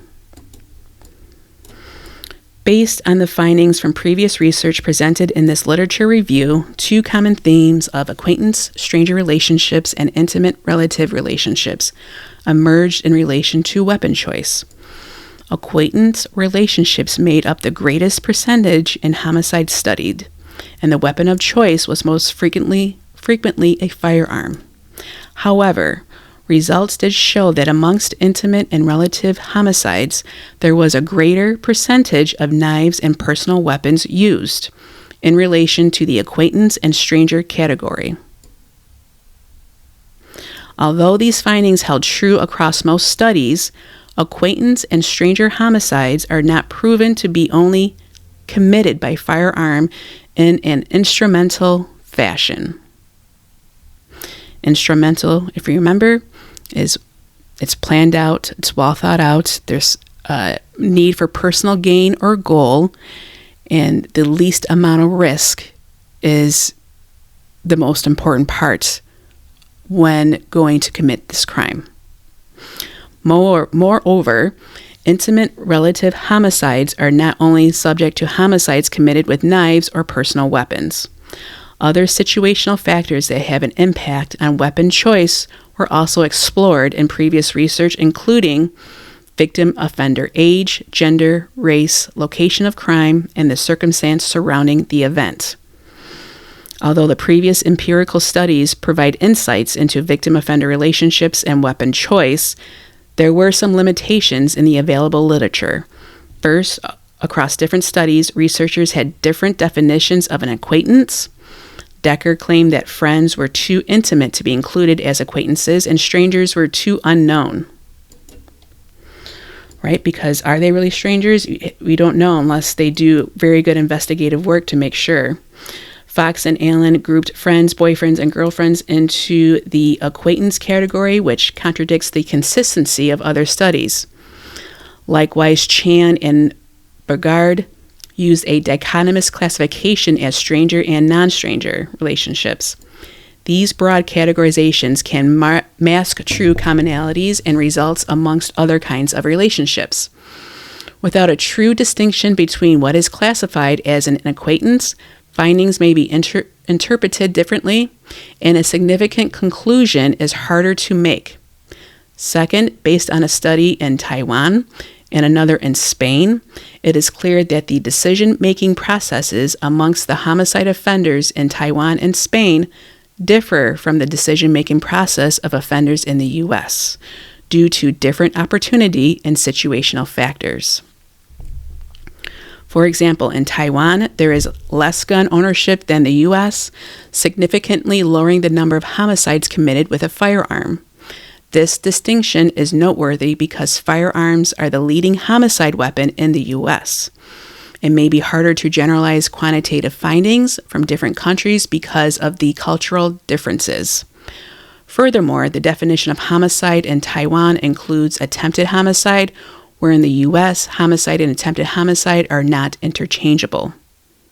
Despite these limitations, the available research provided fruitful findings of which the present study will look to expand upon and contribute to the ever-growing interest in understanding victim-offender relationships and weapon choice in the homicide phenomenon. Presented below is the research question that will be guiding this study. Very good. Very good. He does a good job comparing and contrasting. And there are other studies I read with weapon choice and relationship, and there is a lot of similarity when it comes to knife use with the US, the UK, Australia, and I want to say Ireland, and how when they looked at all those cases, that there was a generalization when it comes to knife use. So maybe someday I'll do one of those. Research question. This section will include the research question that will guide the study of victim-offender relationships and weapon choice in homicides, using Cornish and Clark's rational choice theory. The present research will ask and answer the following question. Do the circumstances of the event and victim-offender relationship influence the choice of homicide weapon? So here we'll get into the methodology. This chapter provides an overview of the research methodology. First, a discussion of the research design is provided, followed by the research question. Next, the data source is discussed along with the variables in the study, along with an overview of the data analysis used. Research design. This research is a quantitative cross-sectional research design that examines the relationship between the homicide victim-offender relationship and the weapon used to commit the murder. The data consists of 7,612 single-offender, single-victim homicide events that occurred in the U.S. in 2016 according to the FBI Uniform Crime Reporting Program data. Supplementary homicide reports. Overall demographic characteristics for the data include 73.4% male, 26.5% female, as well as 89.7% male and 10% female offenders.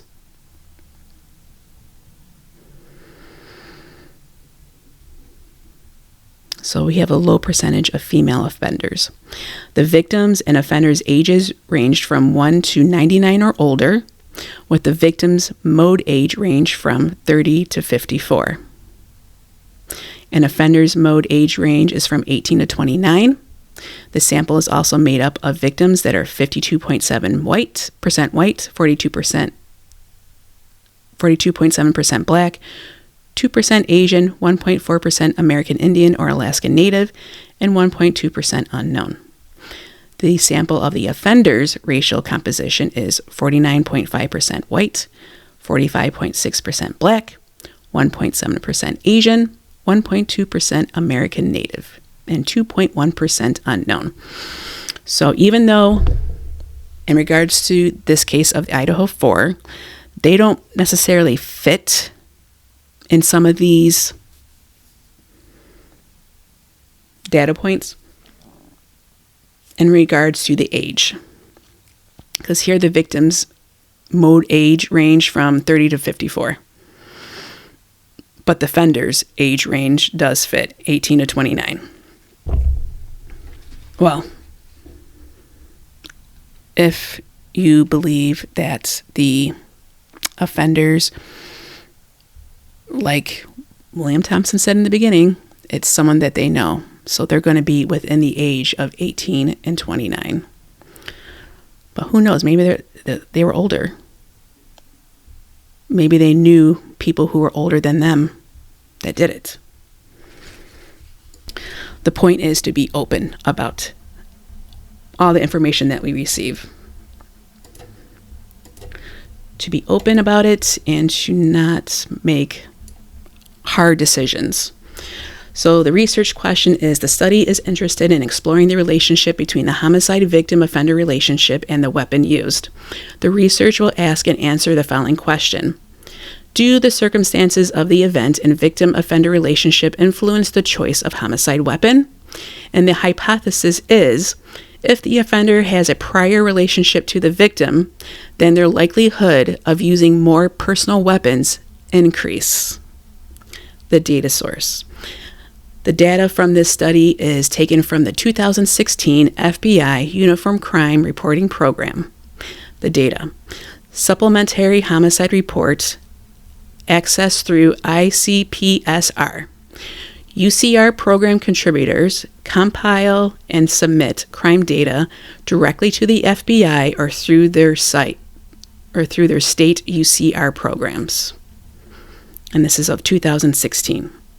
Data for up to 11 offenders per incident were collected in a sample size of 15,331 total reported homicide incidents in the U.S.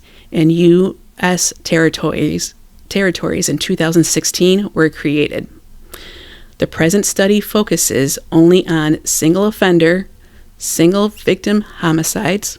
Therefore, all other homicide incidences involving multiple victims or multiple offenders are removed from the analysis, leaving 7,612 single offender, single victim homicide incidents.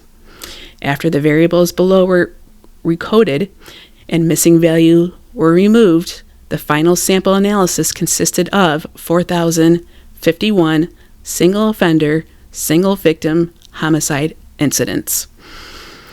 So with this case, and regarding this case, we just learned in a court document that it appears that Xana and Ethan were murdered at the same time,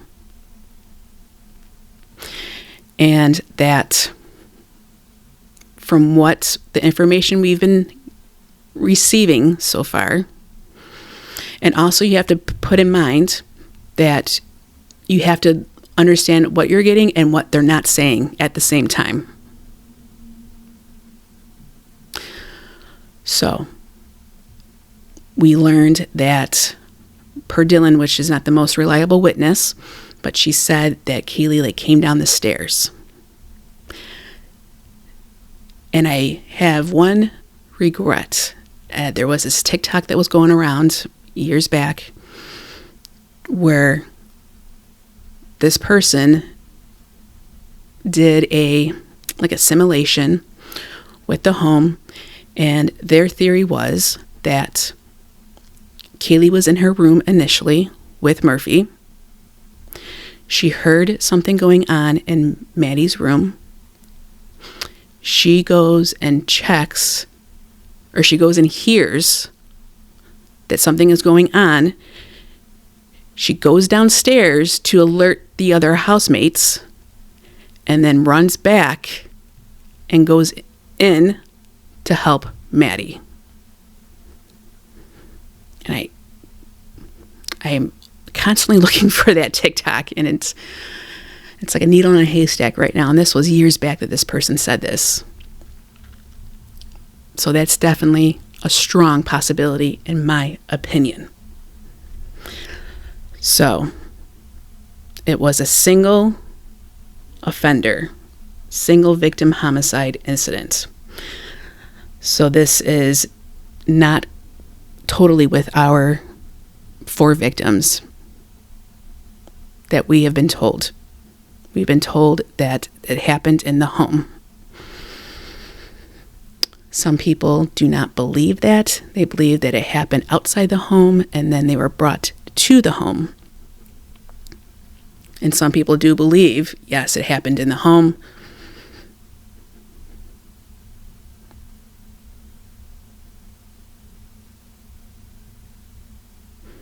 And we believe that because of the amount of information we received saying that blood splatter, the mattress. What's hard to understand is that when Xana is discovered by the roommates, it's not a horrific scene that we were told by the coroner, as well as the law enforcement. But we keep getting more information, so we'll have to see. So we're just gathering information about this case as much as we can to try to get ourselves more informed as we go on. So, the variables. The dependent variable. The dependent variable in the study is the type of weapon used to commit the homicide. There are 3 weapon types that are analyzed, the first of which is firearms. Within the data, the firearm variable includes handguns, rifles, shotguns, and other guns. Second, the knife, blunt object variable is comprised of any knife or blunt object. Finally, personal weapons include personal weapons, hands and feet, pushed out a window, and strangulation. And I have done videos where initially the Goncalves, specifically Christy, was told that a gun was used. She was shot. the house got shot up.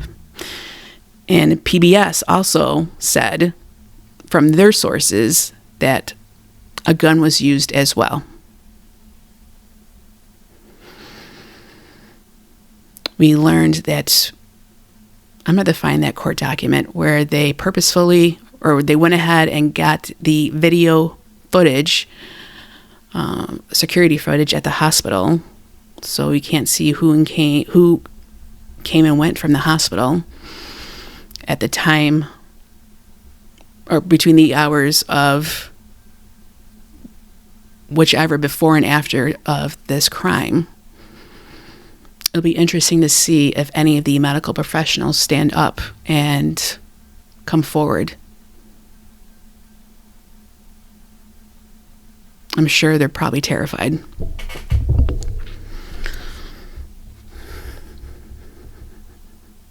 The independent variables. There are 2 independent variables in this study: the victim-offender relationship and the circumstance of the event surrounding the homicide.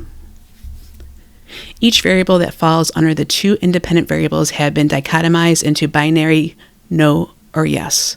So no is 0, 1 is yes observations, which is shown in Table 1. There are 4 kinds of victim-offender relationship study. First, the acquaintance. A variable is comprised of relationships such as acquaintance, employee, employer, neighbor, and other relationship known to the offender. See, I like this as the acquaintance. It is employee, employer, neighbor, and acquaintance. You are aware of each other. You have a relationship, but it's not as intimate. Intimate partner consists of boyfriend, girlfriend, common law husband, common law wife, homosexual relationship, husband, wife, ex-husband, and ex-wife relationships. The third relationship variable is non-intimate family friend. This includes brother, sister, mother, father, daughter, son-in-law, or in-law, friend, stepson, stepdaughter, stepmother, stepfather, and other family. Lastly, the stranger variable is made up of strictly stranger relationships. The circumstance-independent variable is divided into 2 dichotomous variables. The first circumstance surrounding the homicide is the commission of a felony. The types of felonies that make up this variable include rape, robbery, burglary, larceny, motor vehicle theft, arson, prostitution, other sex offenses, narcotic drug laws, gambling, gang-related incidents, all suspected felony types. Felony killed by citizen and felony killed by police. The second type of circumstance is argument, which is comprised of brawls induced by alcohol, brawls induced by narcotics, arguments over money, and other arguments. So even though this doesn't directly reflect the Idaho 4 case, it does have a lot of similarities that we can identify with this event, this massacre, as well as the trial goes. The more information we learn, we'll be able to use this information to help us reflect and understand. Hopefully. Hopefully. Rational choice theory provides the rationale for including 2 independent variables.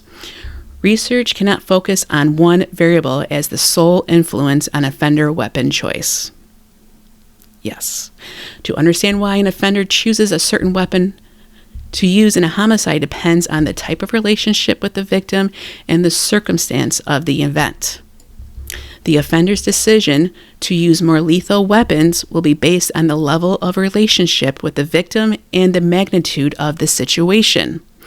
Felony situations where the offender chooses to use a firearm are more premeditated and involve more thought into their cost-benefit analysis. Yes. Than would a situation such as an argument, where the weapon choice will be based more on emotion and what is available to use in the moment. Like it. Control variables. The control variables in this study are victim age, victim sex, victim race, offender age, offender sex, offender race. Victim age is measured at the scale level. victim sex is dichotomized as 0 equals male and 1 equals female. Victim race is dichotomized as 0 equals non-white and 1 equals white. Additional control variables are included to measure the offender's demographics as well. Offender age is measured at the scale level. Offender sex is dichotomized the same as victim sex. 0 equals male and 1 equals female. Likewise, offender race is coded the same as victim race. 0 equals non-white and 1 equals white. So here is table 1. So we have the dependent variable, operationalization, and the coding. So the weapon type, we have a firearm.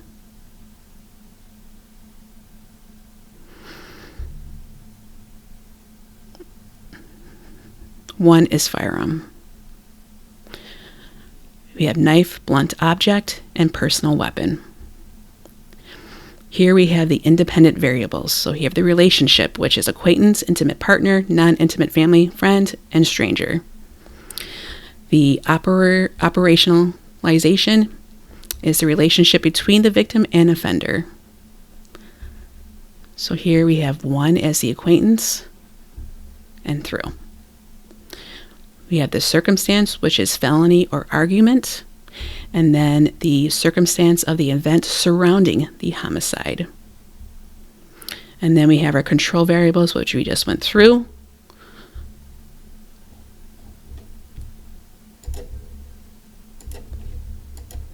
So the data analysis. Several statistical techniques were used for this study to provide descriptive, bivariate, and multivariate analysis. Descriptive statistics. The mode is the most appropriate measure of central tendency for the variables at the categorical level. The mode can be used with lower levels of data such as ordinal and nominal, whereas the mean cannot. Since mathematical calculations cannot be used for nominal data, the mean would be the incorrect measure of central tendency. As such, the mean will be the measure of central tendency used only for the victim and offender ages because they are at the scale level.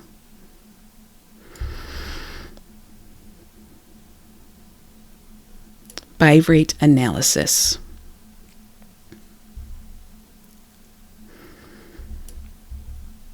A chi-square was the appropriate bivariate analysis because the dependent variables were measured at the binary categorical level. Chi-square is a statistical procedure that primarily uses nominal or categorical data. It works by examining frequency counts or the number of people or observations that fit into different categories. And X2 here. Analysis are used to examine if there is a statistical association between two variables. Since control variables, victim and offender age, are measured at the scale level, for the X2 analysis, they were recoded as categorical. All right, so multivariate analysis, since the dependent variables for weapon type are categorical and each is dichotomous, coded as 0 and 1, a binary logistic regression was the appropriate analysis to be run. In this procedure, predictor variables can be either or both continuous or categorical. Very good. The overall attempt is to identify the likelihood of an outcome taking place or not.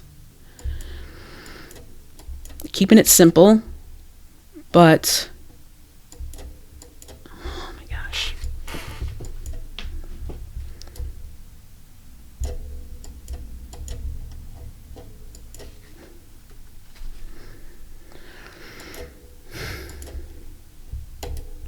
There are 6 models presented, 2 for each weapon type. Model 1 presents the multivariate findings for firearms. before the inclusion of the control variables.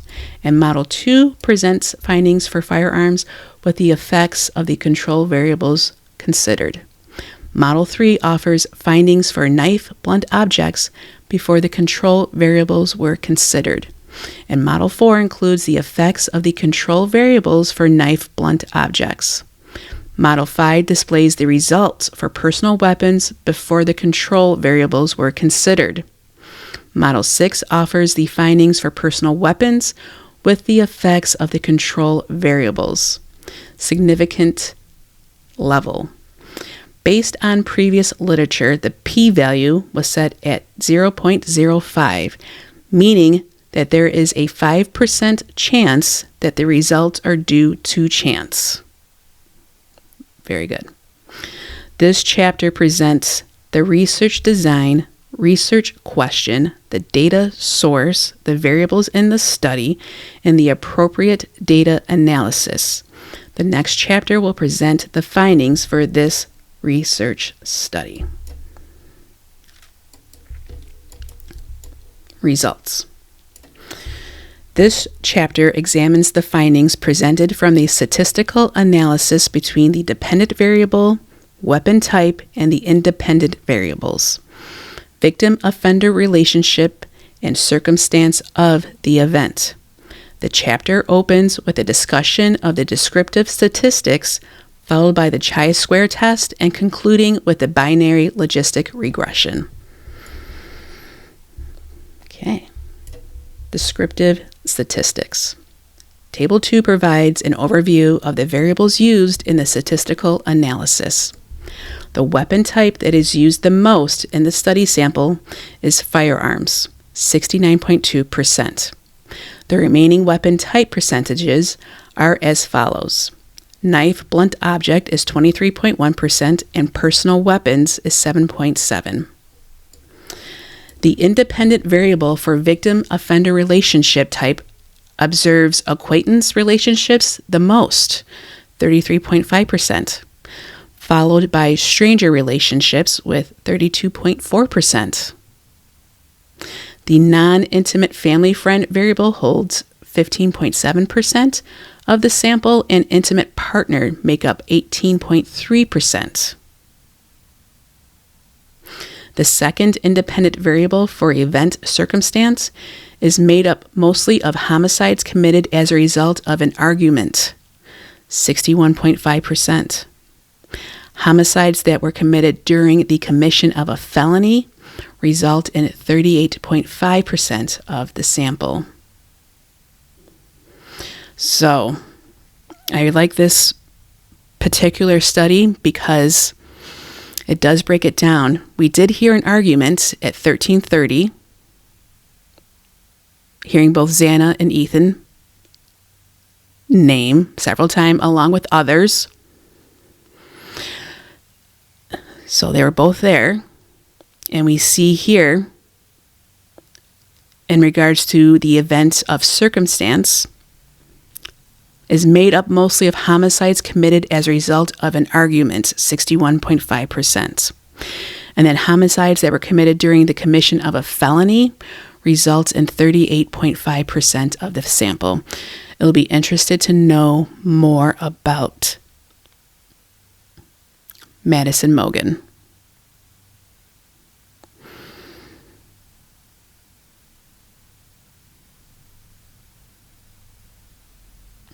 She, as we know, Kaylee had left for a duration of time.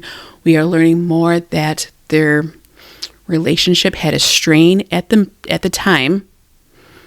They were not getting along for whatever reason. We learned that, which I did find interesting.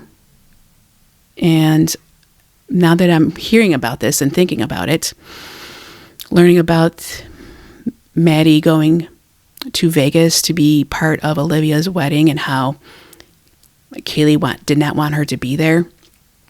I did think it was odd looking back at those Insta posts. You do not see them together in Vegas. They don't have pictures together, which normally when they've been to different places together, like events, you see them at least one picture together of just the two of them. With Maddie, you just see yep, I'm in Vegas. This is outside our window. And then a photo or two of them in their bridesmaid dresses. There wasn't really many photos, which you would think they would have more together throughout, like they did with their prom, their homecoming, birthdays. So just thinking about that right now. And maybe what I can do is just show those photos. Let me write that down.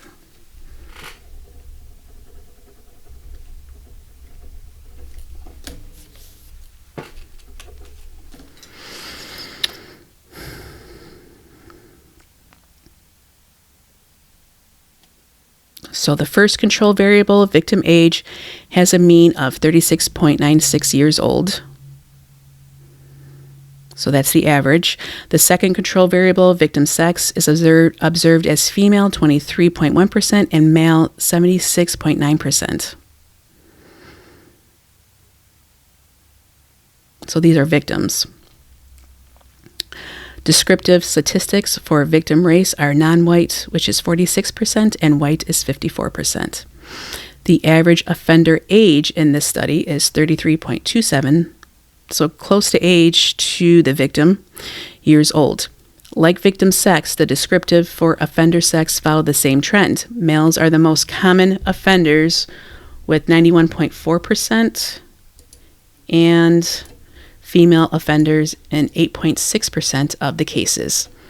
Offender race is made up of mostly white offenders, 52.1%, and non-white offenders make up 47.9% of the sample, which isn't off by that much. So here we have Table 2, descriptive statistics, the dependent variable, and N equals sample size, and then percentage of measure of central tendency.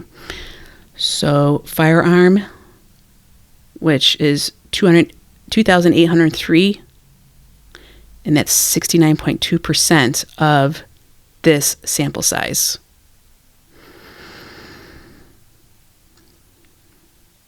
So knife blunt object is 936 of those cases, included in knife blunt object, which is 23.1%. And then the personal weapon, out of this sample size, it was 312, and that's 7.7%. It had the independent variable relationship out of this sample size, out of acquaintance is 1,359, which is 33.5%. Acquaintance is 743, which is 18.3%. Intimate partner is 638. And then stranger, which is a lot, is 1,311, which is 32.4%. What I find is interesting is that how close acquaintance and stranger is.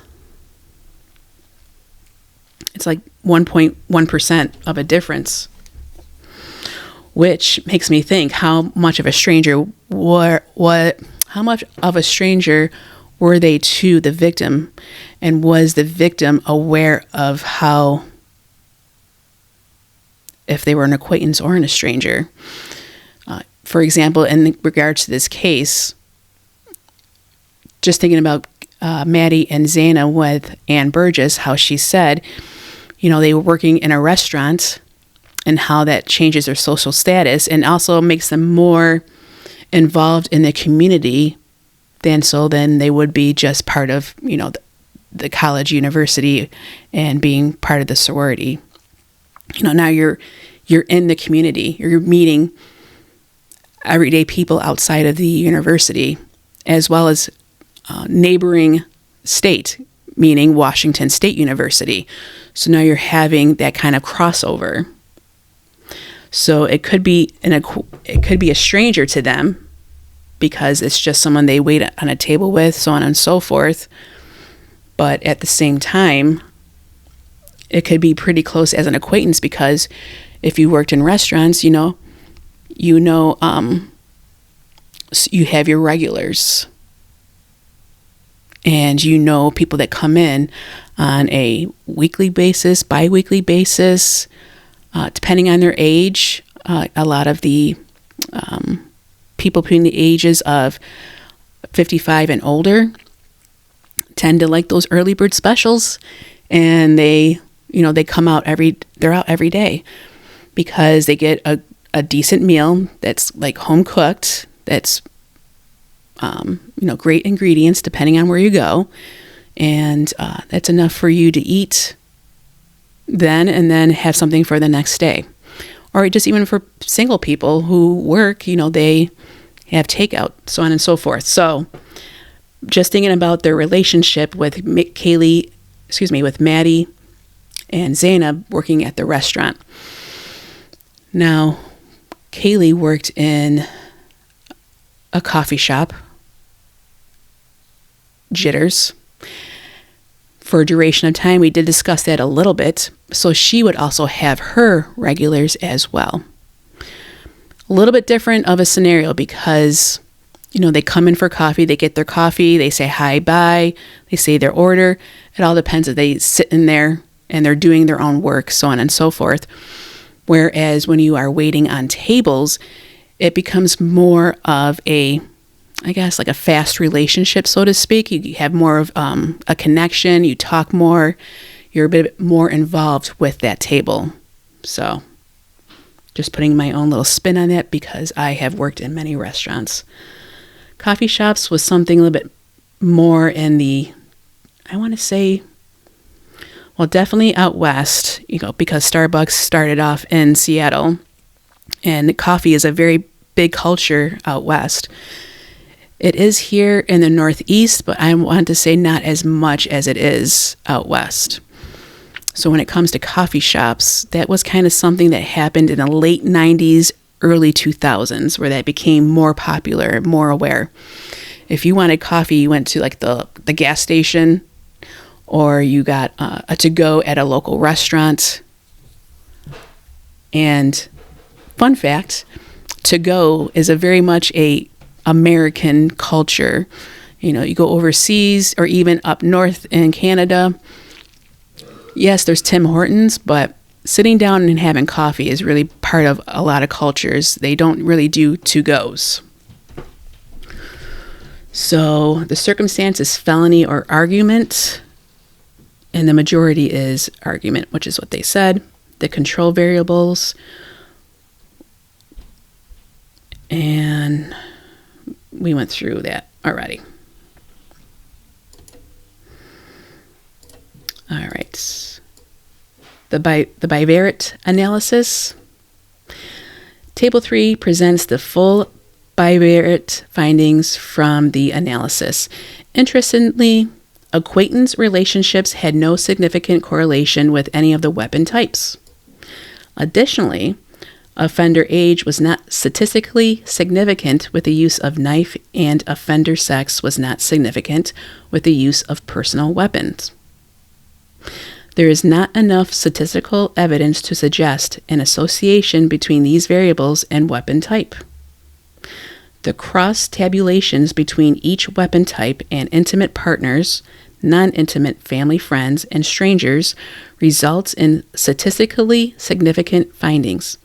These results suggest that the null hypothesis of independence can be rejected, and the alternate hypothesis that there are significant associations between the variables and the weapon type can be accepted. Very good. And when you're doing any type of statistics, this is what you hope to happen, that you can reject the null hypothesis.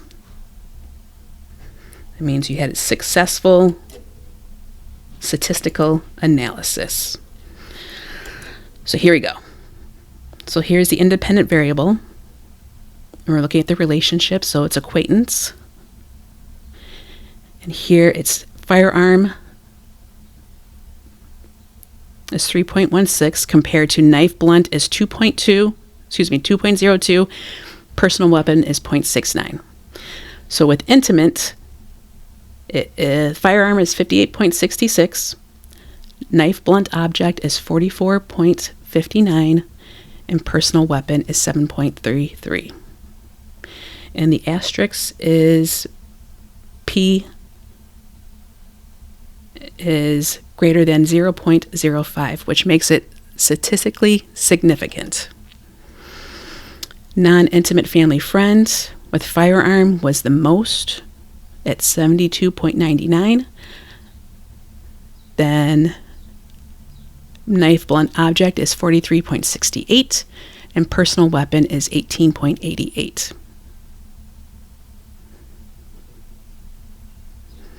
So stranger is 125.27. Knife blunt is 85.28. And then personal weapon is 22.87.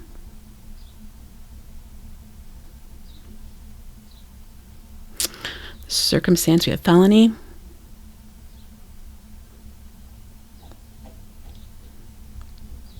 So let's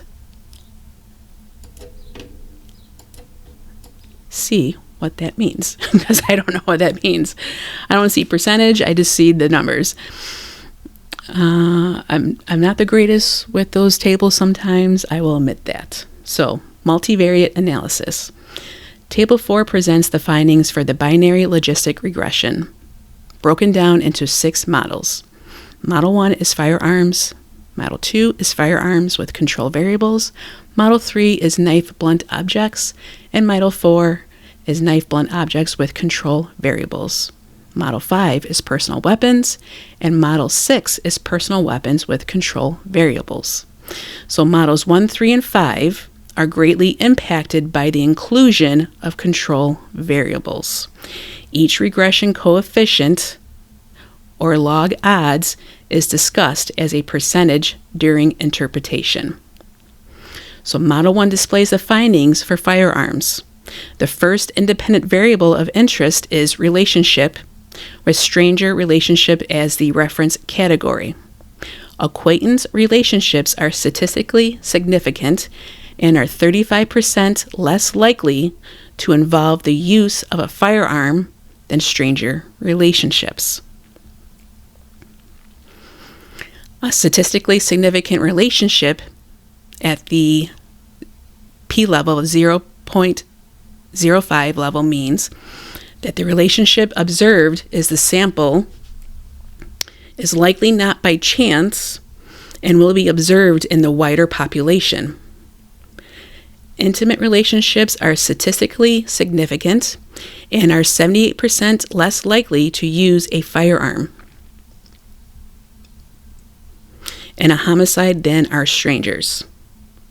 In reference to strangers, non-intimate family friends are 90% less likely to use a firearm to commit a homicide. So the greater the number, the less likely it is, which is those numbers are that I was just talking about. It was a very large number, but it's like the opposite. It's the least likely for that to happen.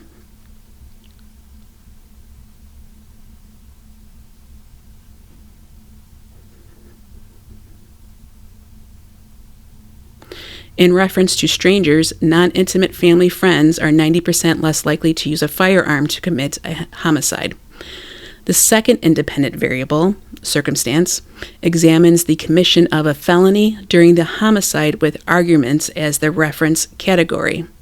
Significantly, felonies that result in homicides are about 78% more likely to have been committed by use of a firearm than are homicides committed from the start of an argument.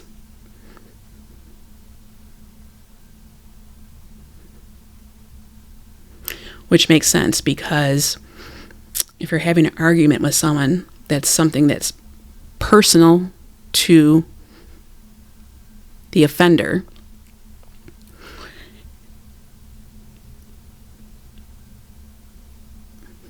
And therefore, a use of a firearm would not be used. Whereas a felony, which is like robbery, burglary, they are more likely to use a firearm because it's more of a purposive method. In Model 2, when controlling for victim and offender age, victim and offender sex, and victim and offender race, there are some variations in the findings. Acquaintances are 33% less likely to use a firearm in reference to strangers, leaving a 2% variation from before the effects of controls were considered.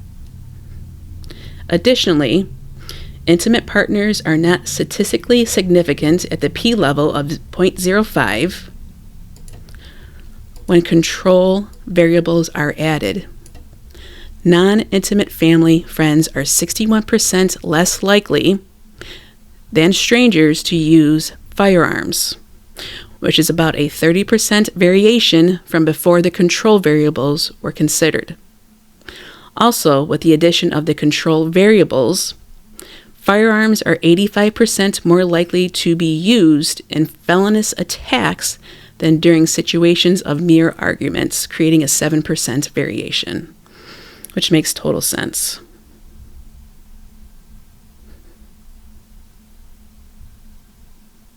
Which means the firearm is more instrumental. Going in for a personal gain, thought out for less risk in order to succeed in what they plan to do. Females are 74% less likely to be victimized by use of firearms than are males. Additionally, white victims were 34% less likely than non-white victims to have been murdered with a firearm. Female offenders were 86% less likely to have used a firearm to commit a homicide as opposed to male offenders. And white offenders were 14% less likely to have used a firearm than a non-white offender. That's interesting. And I just think back to when if you see the short clip, I want to say it's on Facebook, of Kaylee using a firearm. She was being taught by her dad to use one, which is, I want to say, demographic. Definitely guns is a big culture within the group that they were part of.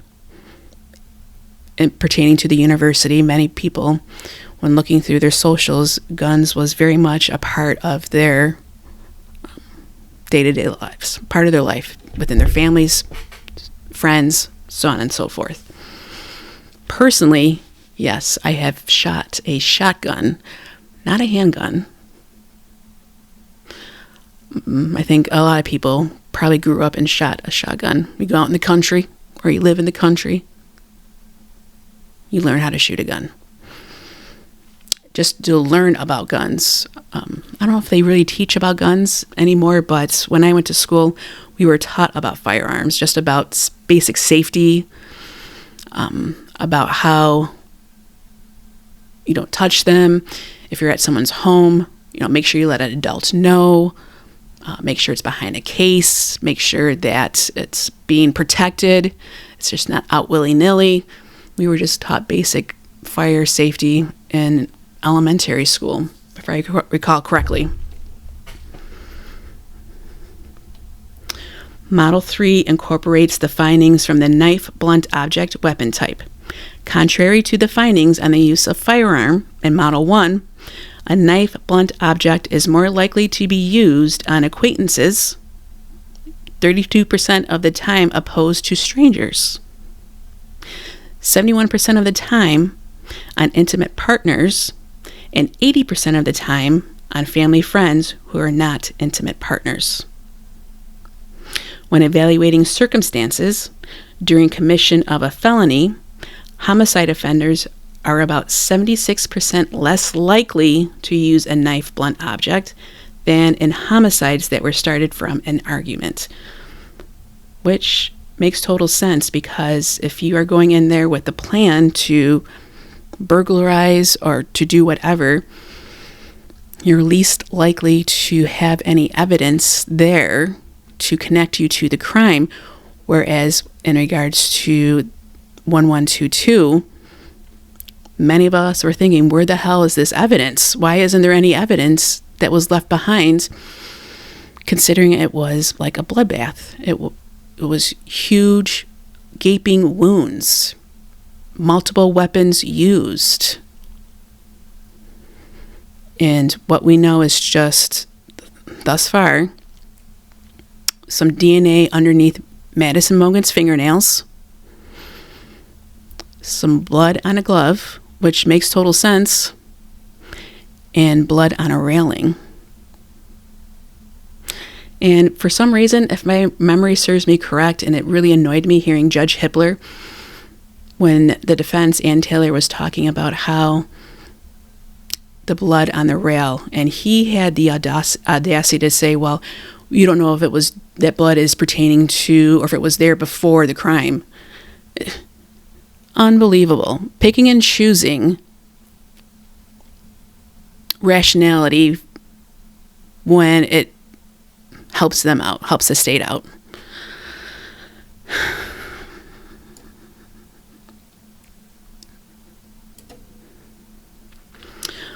When the effects of the control variables are considered in Model 4, acquaintance use of a knife blunt object drops by a slight 2% variation from 32% to 30%. Intimate partners' use of a knife blunt object are not statistically significant with the inclusion of the control variables, but with non-intimate family and friends, there is a 23% significant statistical variation from 80% to 57% after control effects are included.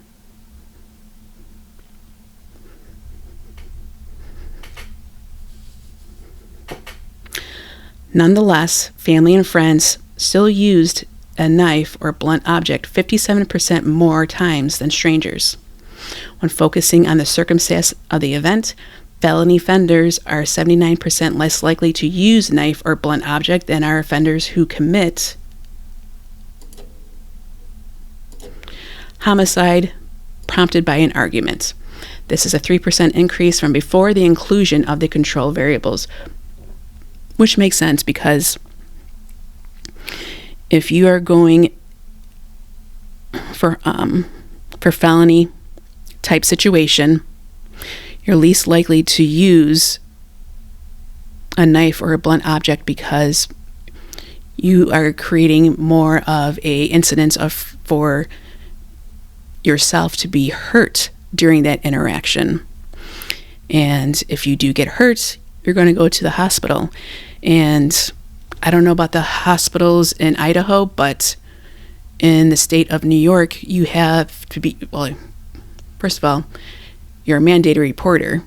So anytime there's like a gunshot or stab wounds, you have to report them. So therefore, you're having an increased risk of now being caught and being connected to a crime if you get hurt and have to get attention.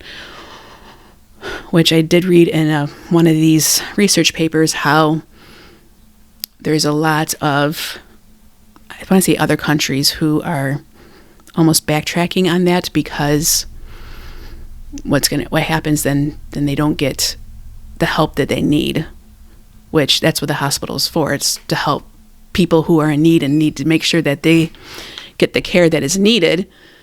And you're kind of putting the kibosh on that. So it's quite a topic, especially overseas in England or the UK, mostly in the UK, and I want to say Poland because they have a lot of knife injuries, knife type homicides and assaults, so on and so forth.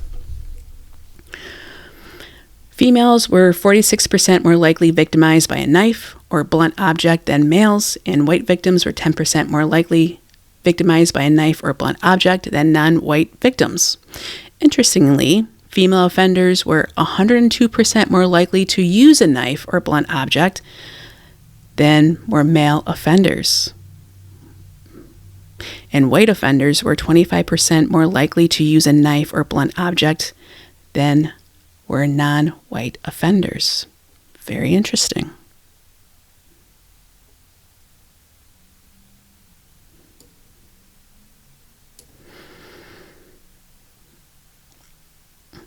With that information, though, we do not know their relationship to the victims, though. And as we mentioned prior, many of it's because of domestic type scenarios. Model 5. Evaluating personal weapons depicts acquaintance relationships as insignificant in reference to strangers. Furthermore, intimate partners are statistically significant and are 56% more likely to use personal weapons than are strangers. Similar, non-intimate family and friends are 67% more likely to use personal weapon than are strangers.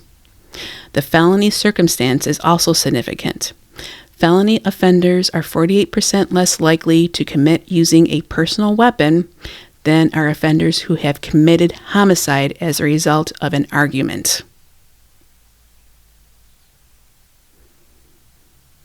Right? Because they just want to get and go. No mess. No connection. No nothing. Whereas when it comes to an argument, they are more likely to use a personal weapon, which is their hands, feet. The findings in Model 6 includes the effects of the control variables, where acquaintance relationships, intimate relationships, and non-intimate family-friend relationships are all insignificant at 0.05 as it relates to strangers.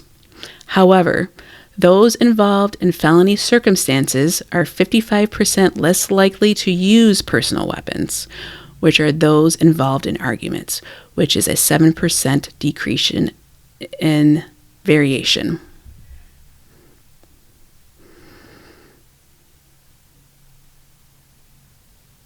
Female victims are 79% more likely to have been killed by use of a personal weapon than were male victims, and white victims were 78% more likely than non-whites to have been killed by use of personal weapon. Female offenders were 59% less likely to use personal weapon than were male offenders, and white offenders were 26% less likely than non-white offenders to use personal weapons.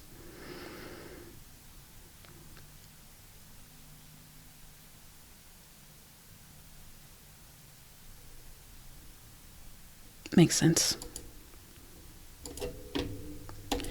Interestingly, in Model 2, 4, and 6, intimate partner relationships are insignificant in predicting weapon type with the effects of the control variables. In Model 1, stranger relationships and felony circumstances have the strongest influence on the use of a firearm.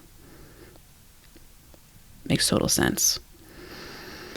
Meaning in the stranger, it's impersonal, it's just a means and a mode. And the felony circumstance, you just want to go in and just get what you got to do and get out. The findings in Model 3 for knife blunt object homicides are influenced the most by non-intimate family-friend relationships and argument circumstances.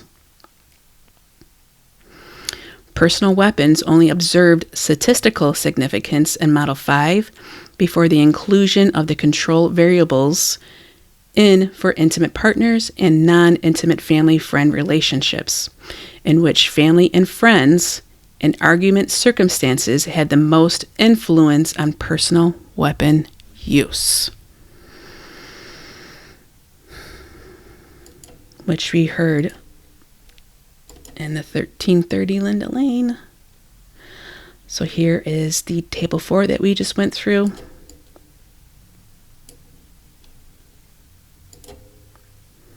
Discussion and conclusion. And congrats if you're still here listening. I find this fascinating. I don't know about you. Discussion and conclusion. The regression models provide some evidence to answer the research question and hypothesize presented in the study.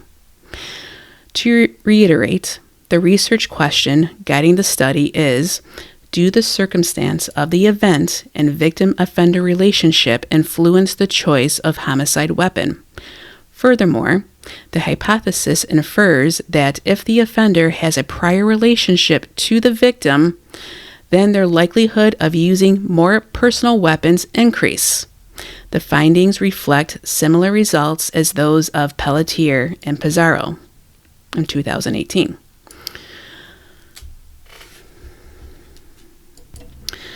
The study also presents value through the lens of rational choice theory.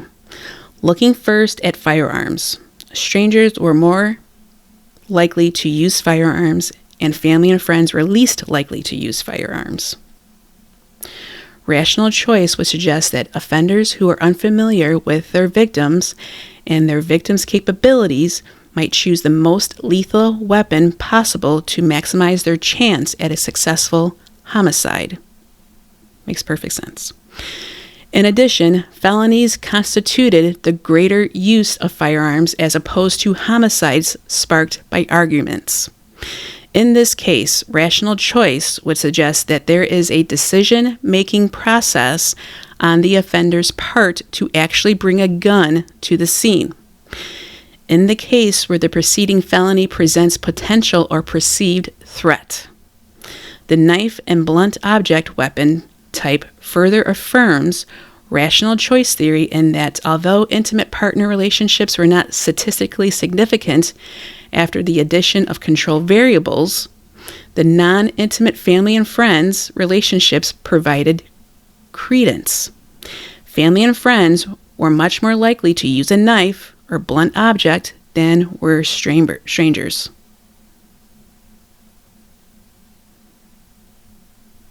Theoretically, this makes sense because the offender knows the capabilities of the victim. As such, the offender can determine an appropriate weapon of use based on the situation.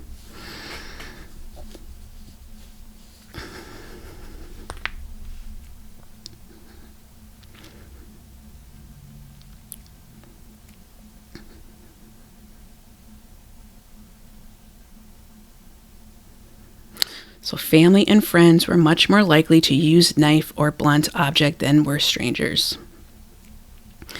And here, although intimate partner relationships were not statistically significant after the addition of the control variables, the non-intimate family and friends relationships provided credence.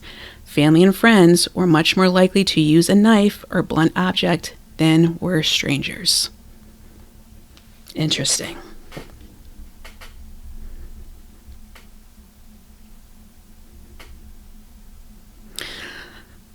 So, and this is because they know the capabilities of the victim to help determine an appropriate weapon. So this is an instrumental. They choose, they're aware,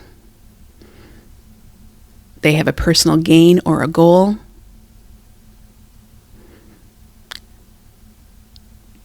and they want less risk.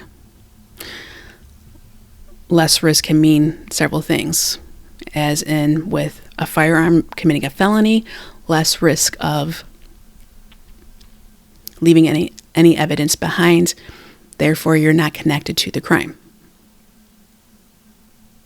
And it's a firearm, which is very effective.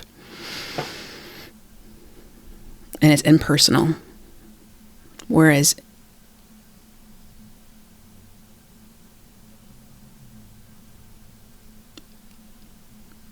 and that is also instrumental because you're going in there with a goal or gain and we want the least risk. Whereas with this, even though they're using a knife, which is personal to them, it has more meaning to them, the perpetrator. They know that they are weaker of their capabilities.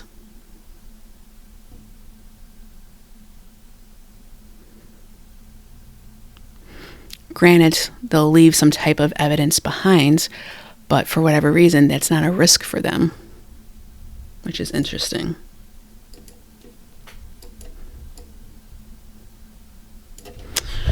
Regarding circumstance, arguments were much more likely to precede a homicide committed by use of a knife or blunt object than were felony circumstances. In the heat of an argument induced by alcohol, drugs, or just anger alone, one could grab any object in reach to use as a weapon. Rational choice may not be pertinent to this type of transaction due to clouded rationality induced by the influence of alcohol or drugs, which may cause the offender to act in ways they normally would not, or because of their moral code or other background or social factors that constrain rational thought. The evidence presented in the findings may not support rational choice for these circumstances.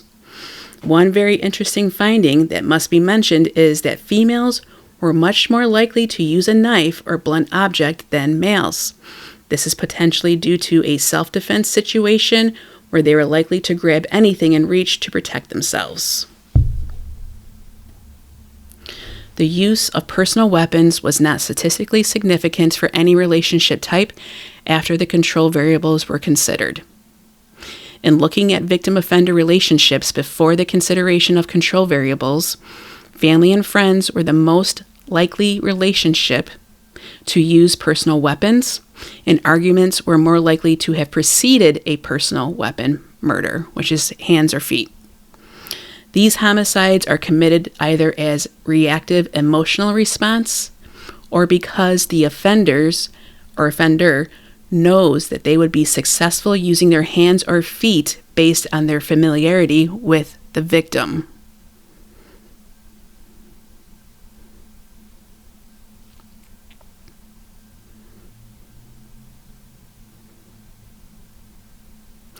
So, in regards to Kaylee being punched in the face to the point it broke her nose, we don't know how many times, but that is a personal weapon. And family and friends were the most likely relationship to use personal weapons, and arguments were more likely to have preceded a personal weapon murder.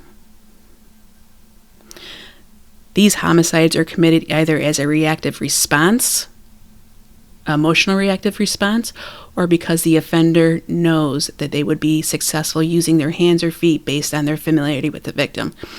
So it could be a reactive emotional response. Interesting.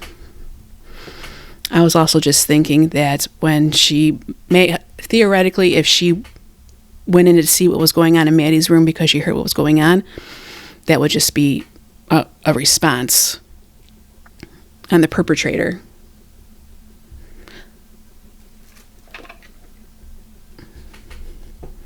Because they more than likely knew that Kaylee was in the house.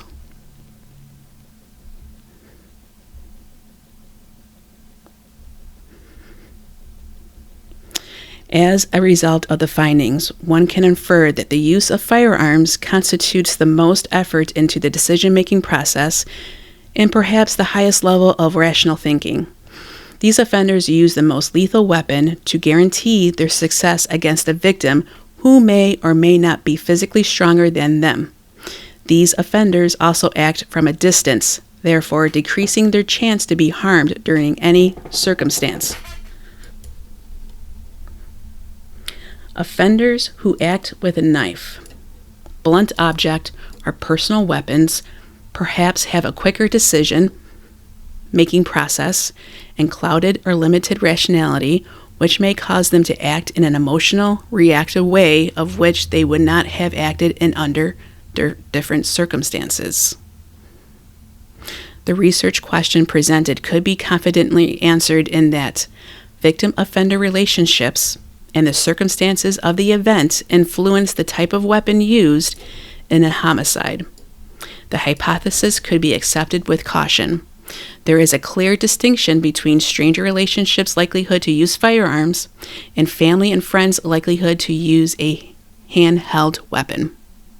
Since intimate partner relationships were not statistically significant, there could only be speculation that this relationship type would follow suit with family and friend relationships. In any case, there is a distinction between choice of weapon for offenders who do not know their victim and offenders who have had a prior relationship with their victim. And as I'm just reading that, I'm just thinking about that Beatles song. You know, that could be a friend or an acquaintance of theirs that had no clue, or may have had some clue. Because didn't we hear in the beginning that the creeper was around? There was the creeper guy that was there. He was there at the house. I feel like that was like a major discussion there, that the creeper was there, the creeper guy. I think it was WSU Kim. And she's starting to make her circuit again too now.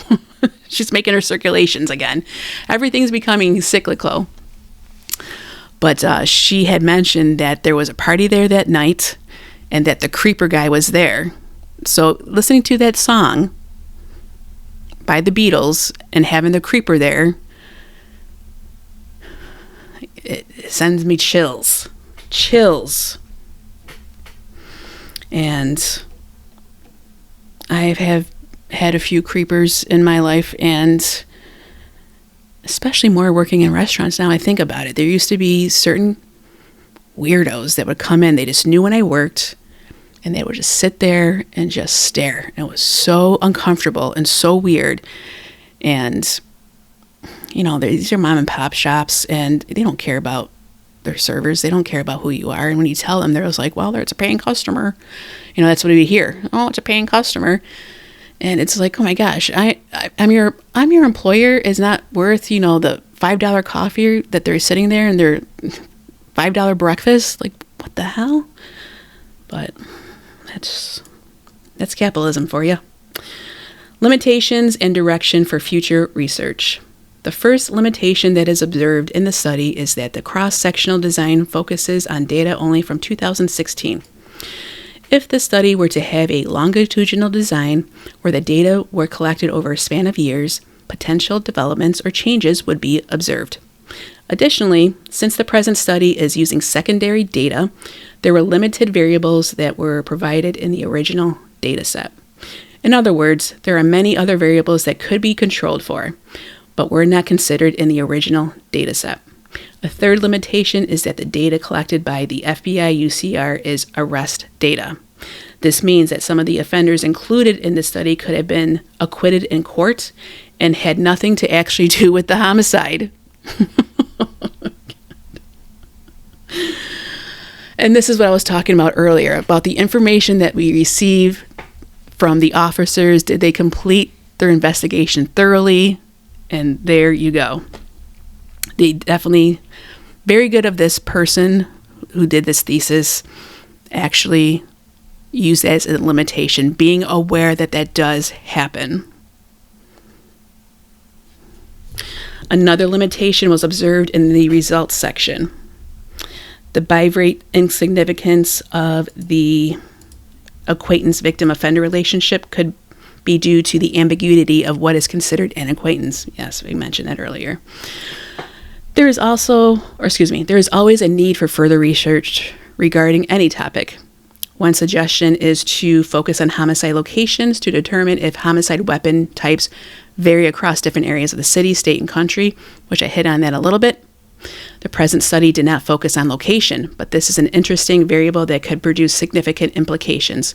For example, if homicides are occurring as the result of a felony with a firearm in certain locations opposed to others, policies could focus on gun laws reform along with greater authoritative attention to these areas. Another variable that could be of interest is socioeconomic status. Future research could examine potential homicide weapon use patterns across offenders of different socioeconomic statuses. Also exploring how the weapons are obtained, legally or illegally, while bringing about policy suggestions focusing on stricter firearm control, which that stricter firearm control is never going to fly. And I understand why. I definitely believe in the right to bear arms. I'm not a fan about like these automatic weapons. Like that's a lot. Like military type weapons. I don't get that. But I do understand the importance of having to protect yourself, protect your home, protect your family, as long as it's done responsibly and with good intention. I get that. I know there's collectors and such, but the problem with that is I feel like that should be more controlled, which I want to say I did read something that they were going to start doing that because they were finding that certain collectors were able to find a loophole to get like military styles through like antique stores of some sorts. That's a whole nother thing. Let's see here. Additionally, further exploration could consider multiple offender and multiple victim data, which could result in an increase or decrease in rational decision-making processes based on influence from another party. I like that. I like this way this person thinks. Could increase or decrease in rational decision-making processes based on influence from another party. Also, the present study does not examine the offender's motive to kill. Killing someone in a bar fight is not the same as a targeted hit on a rival gang member or an isolated targeted attack. Although FBI UCR data does not distinguish motive, and at times motive is not required to prosecute a criminal, which is really stupid, in my opinion, it should be explored further. I feel like sometimes that's a loophole just to get a win, a win of the case. Or to explain why a crime occurred, future research could look deeper into the offender's reason for killing. As a result, for such inquiries may be useful in the ever-expanding discipline of criminology. The final suggestion for future research is to really understand why an offender chose to use a certain weapon to carry out a homicide would be to conduct a qualitative study which interviews the offenders. Conducting an interview and collecting information directly from the source of the homicide would go beyond creating a statistical inference based on quantitative data. Very good. Bravo. And this is why I brought up Ann Burgess, because she is the one that spearheaded, let's talk to the actual offenders, which, and this was like back in the 60s. It's not even like it was like that long time ago. It's like they haven't figured that out yet. This is the FBI. They haven't figured that out yet. And then here's the bibliography, which he has several sources. So very good. Go back to the beginning here to see who it is, so we can give him his props. Joseph Ganella. Very good.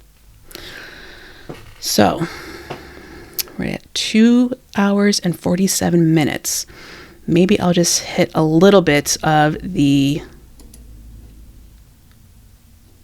Oh, here is the court document that I was talking about earlier. Here it shows 424. This is about Jenny, the crime scene. And hear what she says here. For example, the disclosure discusses why the team focused on certain areas of the home as opposed to others, why they decided not to collect mattresses and bed frames, and why they swabbed and or applied Amido Black where they did. Which is bullshit. The hearing was a lot about this person, Nicholas Balance. And then here is Heather and Jared Barnhart, who are with Celebrite and who were retained by law enforcement to analyze defendant's cell phone and PC to determine user behavior and actions. Which, okay, retained by law enforcement? No, they work for law enforcement. That's one of their clients. That's like their go-to.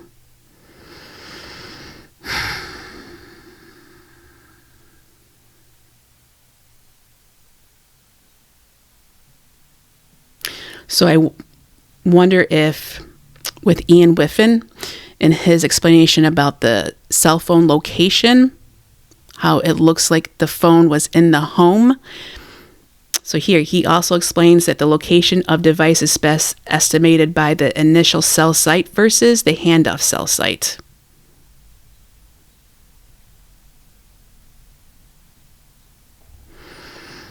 And here is Gary Dawson when I talked about Maddie Mogen had been markedly intoxicated from the effects of alcohol around the time of death. How do they know? Is that because of the toxicology, or are they using video surveillance from the grub truck and the one that I put up that was on one of the main roads coming from the corner club to the grub truck? Because her drink could have been spiked at the corner club. No one wants to think that or say that out loud, but it does happen. Hello, Nashville, Tennessee. They're having a huge problem there lately. And it's always been a problem. There's a reason why it's called a date rape drug. It happens at bars. They slip it into into girls' drinks and guys. So we don't know that. We don't know if it's just alcohol unless you have a toxicology report. And then here, he further states that while he has limited his review to Maddie Mogen, the same general principles apply to other victims. So here we are generalizing victims. And if you don't fit within that box of victim, then sorry. And I don't know if I mentioned earlier, I'm going to quickly just say this. I do have to give Judge Hippler some props because of how he's handling the mental aspect of Bryan Kohberger with his diagnosis. They're allowing the state to do their own inquiry, so to speak, their own assessment, and it's going to be well controlled per the judge, which is great that he is taking that seriously.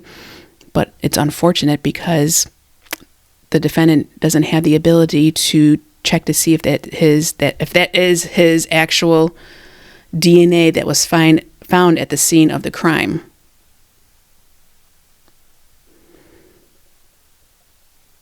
And like Ann Taylor has said, okay, well, she hasn't denied that it is or isn't, but she just wants to know, okay, if it's his, then how do we know? How do you know if it is his? We just have to go off of you? Trust me, bro? Trust us? Give us the benefit of the doubt? I don't think so. I don't think so. All right, so here's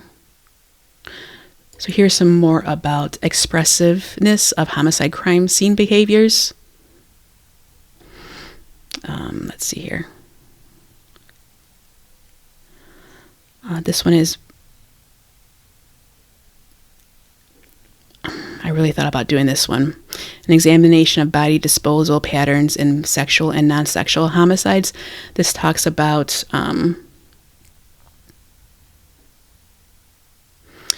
here, cause of death, location, and cleaning or destruction of evidence were predictive of disposal methods and crime scene cleaning. They're finding that's happening more and more. More and more research is paying attention to that, especially when it involves violent crime like this one. So I'll definitely do a video of that. This was another great thesis on crime scene behaviors and crime scene stagers. What did I do today? Is this the one?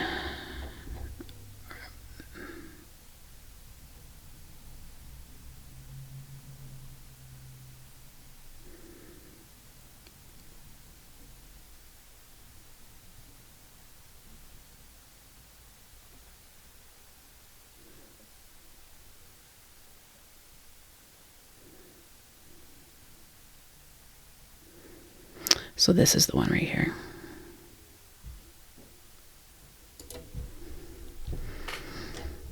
So just real quick. So this is the abstract. Here it is. Body disposal methods. Oh my gosh.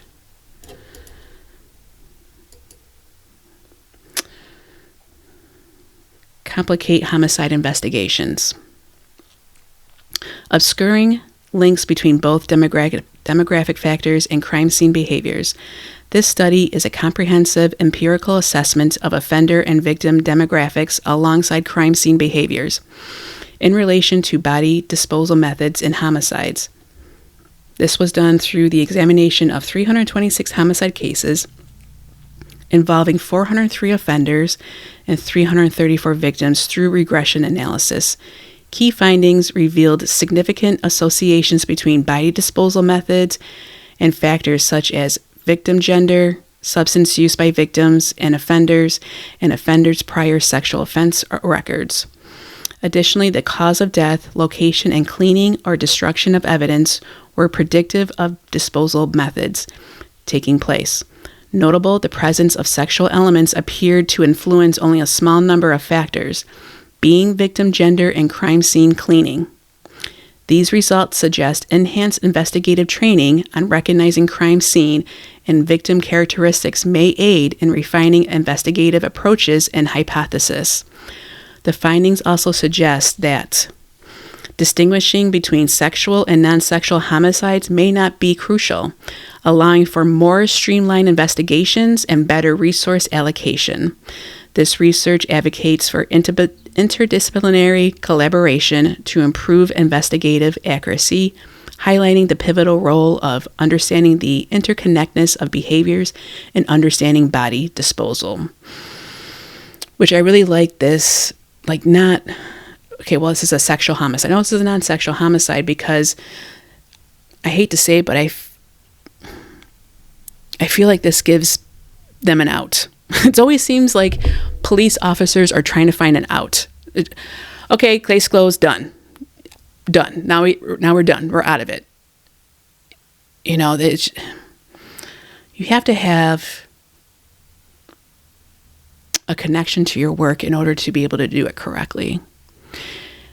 And from my understanding in my education in criminal justice, a lot of the officers who are officers, it's because of its family, either a close family, like dad, brother, sister, or grandpa, or extended family, like aunts, uncles, cousins. It's like a family business almost. It's a family career. Most of my schooling was Zoom because it was towards the end of COVID, but the majority of the students who were in there, all age groups, were either currently police officers or they had a family member as a police officer. I was one of the few who had no connection to being a police officer. There are no police officers within my family. I don't have any friends who are police officers or have a family member in that type of setting. I have worked with people who have dated police officers, and with my personal experience with them, didn't seem very, well, let me take that back. It's been like 50-50. I did have a close working relationship with a female who was married to a police officer, or who is married to a police officer and has children with them. And very likable. Love them both. Don't know him that much from a distance, but her, very healthy, very sound, very grounded, very,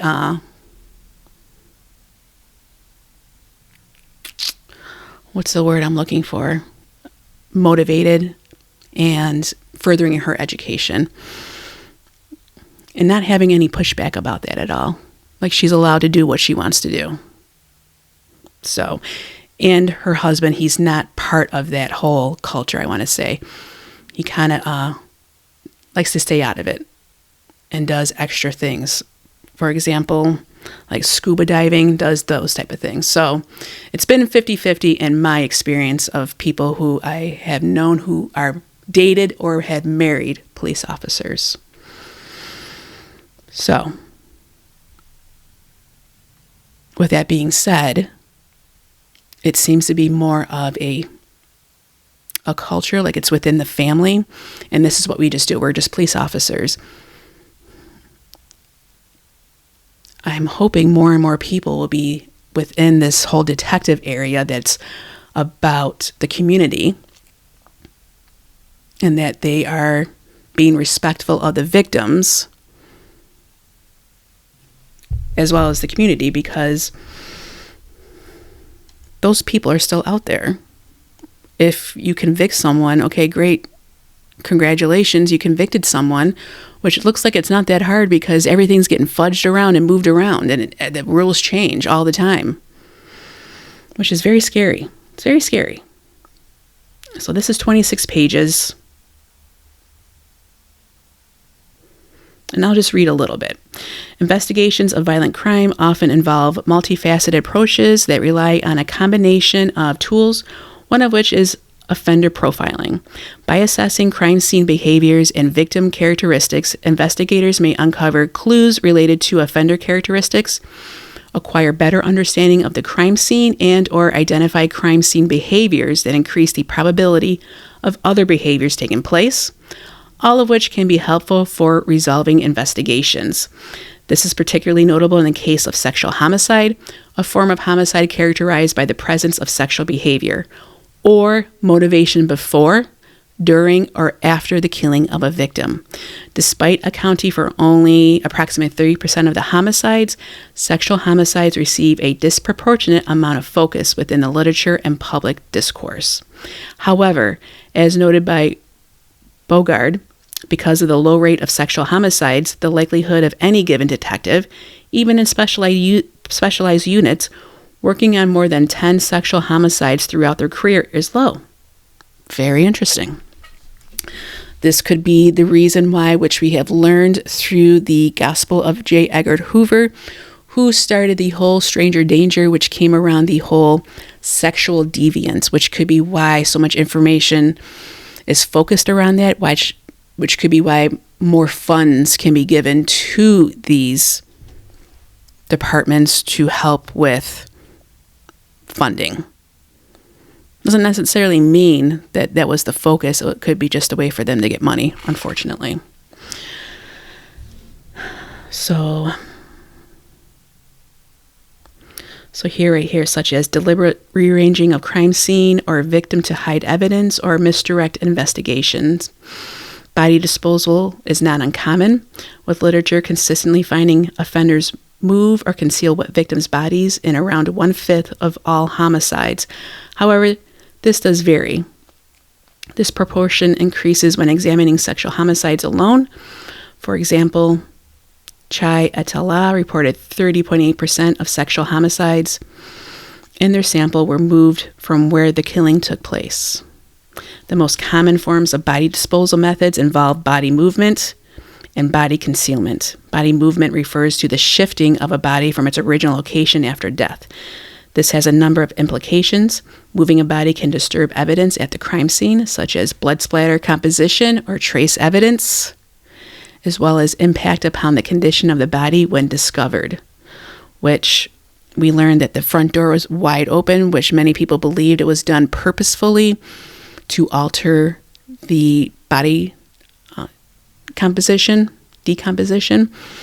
as well as, I don't know if this is correct, but for some reason I heard, if I remember correctly, that in one of the hearings, how Judge Hippler said that the heat was turned on high, which is also going to affect the bodies. And that's done purposefully. So you're going to tell me that Bryan Kohberger went into there, killed the 4 victims, left 2 roommates there. In one case, that apparently he was seen by one of the roommates because they made eye contact, and she saw his bushy eyebrows. But you're going to tell me he purposefully left the front door open and turned the heat on all the way. Like, how does he know where the heat is? And please don't, I don't know, I feel like I heard that. Now I'm going to have to search just to verify. Body concealment, on the other hand, refers to efforts to hide or obscure a body from view after death. This can involve soil burials, water submersion, or covering with materials, bed sheets, bricks, or debris, leaves, sticks, dirt. Body concealment can impact time until discovery after the decomposition process or hinder the collection of evidence. So, I feel like this will be the next video. I can spend more time on that because right now we're at 3 hours and 4 minutes. Holy moly. I'll go ahead and do my next research paper on this. I'm definitely going to do either connections, timelines, and dynamics. I know who I'm going to talk about in that one. That may be the next video, followed by Linda Lane Grub Truck. It all depends on timing, how much time I spent. Thankfully, I wrote everything down in regards to how I got to that information so we can hear it with the controls of the grain and the wet to dry and the reverberation. I have all that information written down, but I started at the hours of 2 and 3, and there is quite the difference in the amount of traffic that is going around, as well as hearing anything that's happening. It's quite the contrast, but I will go ahead and do that. And we learned a lot in that thesis that was very well written. I think I kind of downplayed it, or I didn't really understand how well it was done towards the end. And maybe that's what it was. I was just bogged down with all the other research information, which can be heavy at times because you're just learning new information. And when you read about other people's work and when it's not done completely or done the right way, I feel like that wears on you more as opposed to someone who takes the time, takes the energy to really put some integrity into their work, and it just flows better. It just doesn't hurt your head as much. It just feels right, so to speak. So, thank you all for listening. If you made it to this point or you eventually do, congratulations. Let me know in the comments what you think. This one's just 26 pages, so maybe I'll put this in between those 2 videos, depending on possibly what we learn more in this hearing that's coming up, which I want to say is the alternate perpetrator. And I find it very illuminating, so to speak, how they have to be so careful to make sure they have actual evidence in order to choose their alternate perpetrator, where we're learning that's not what they did. Do as I say, not as I do type of a scenario. So thank you all for listening. I enjoy seeing what your future comments will be. I'll try to address all of them. Thank you so much. Enjoy the rest of your week, and happy Mother's Day to those moms.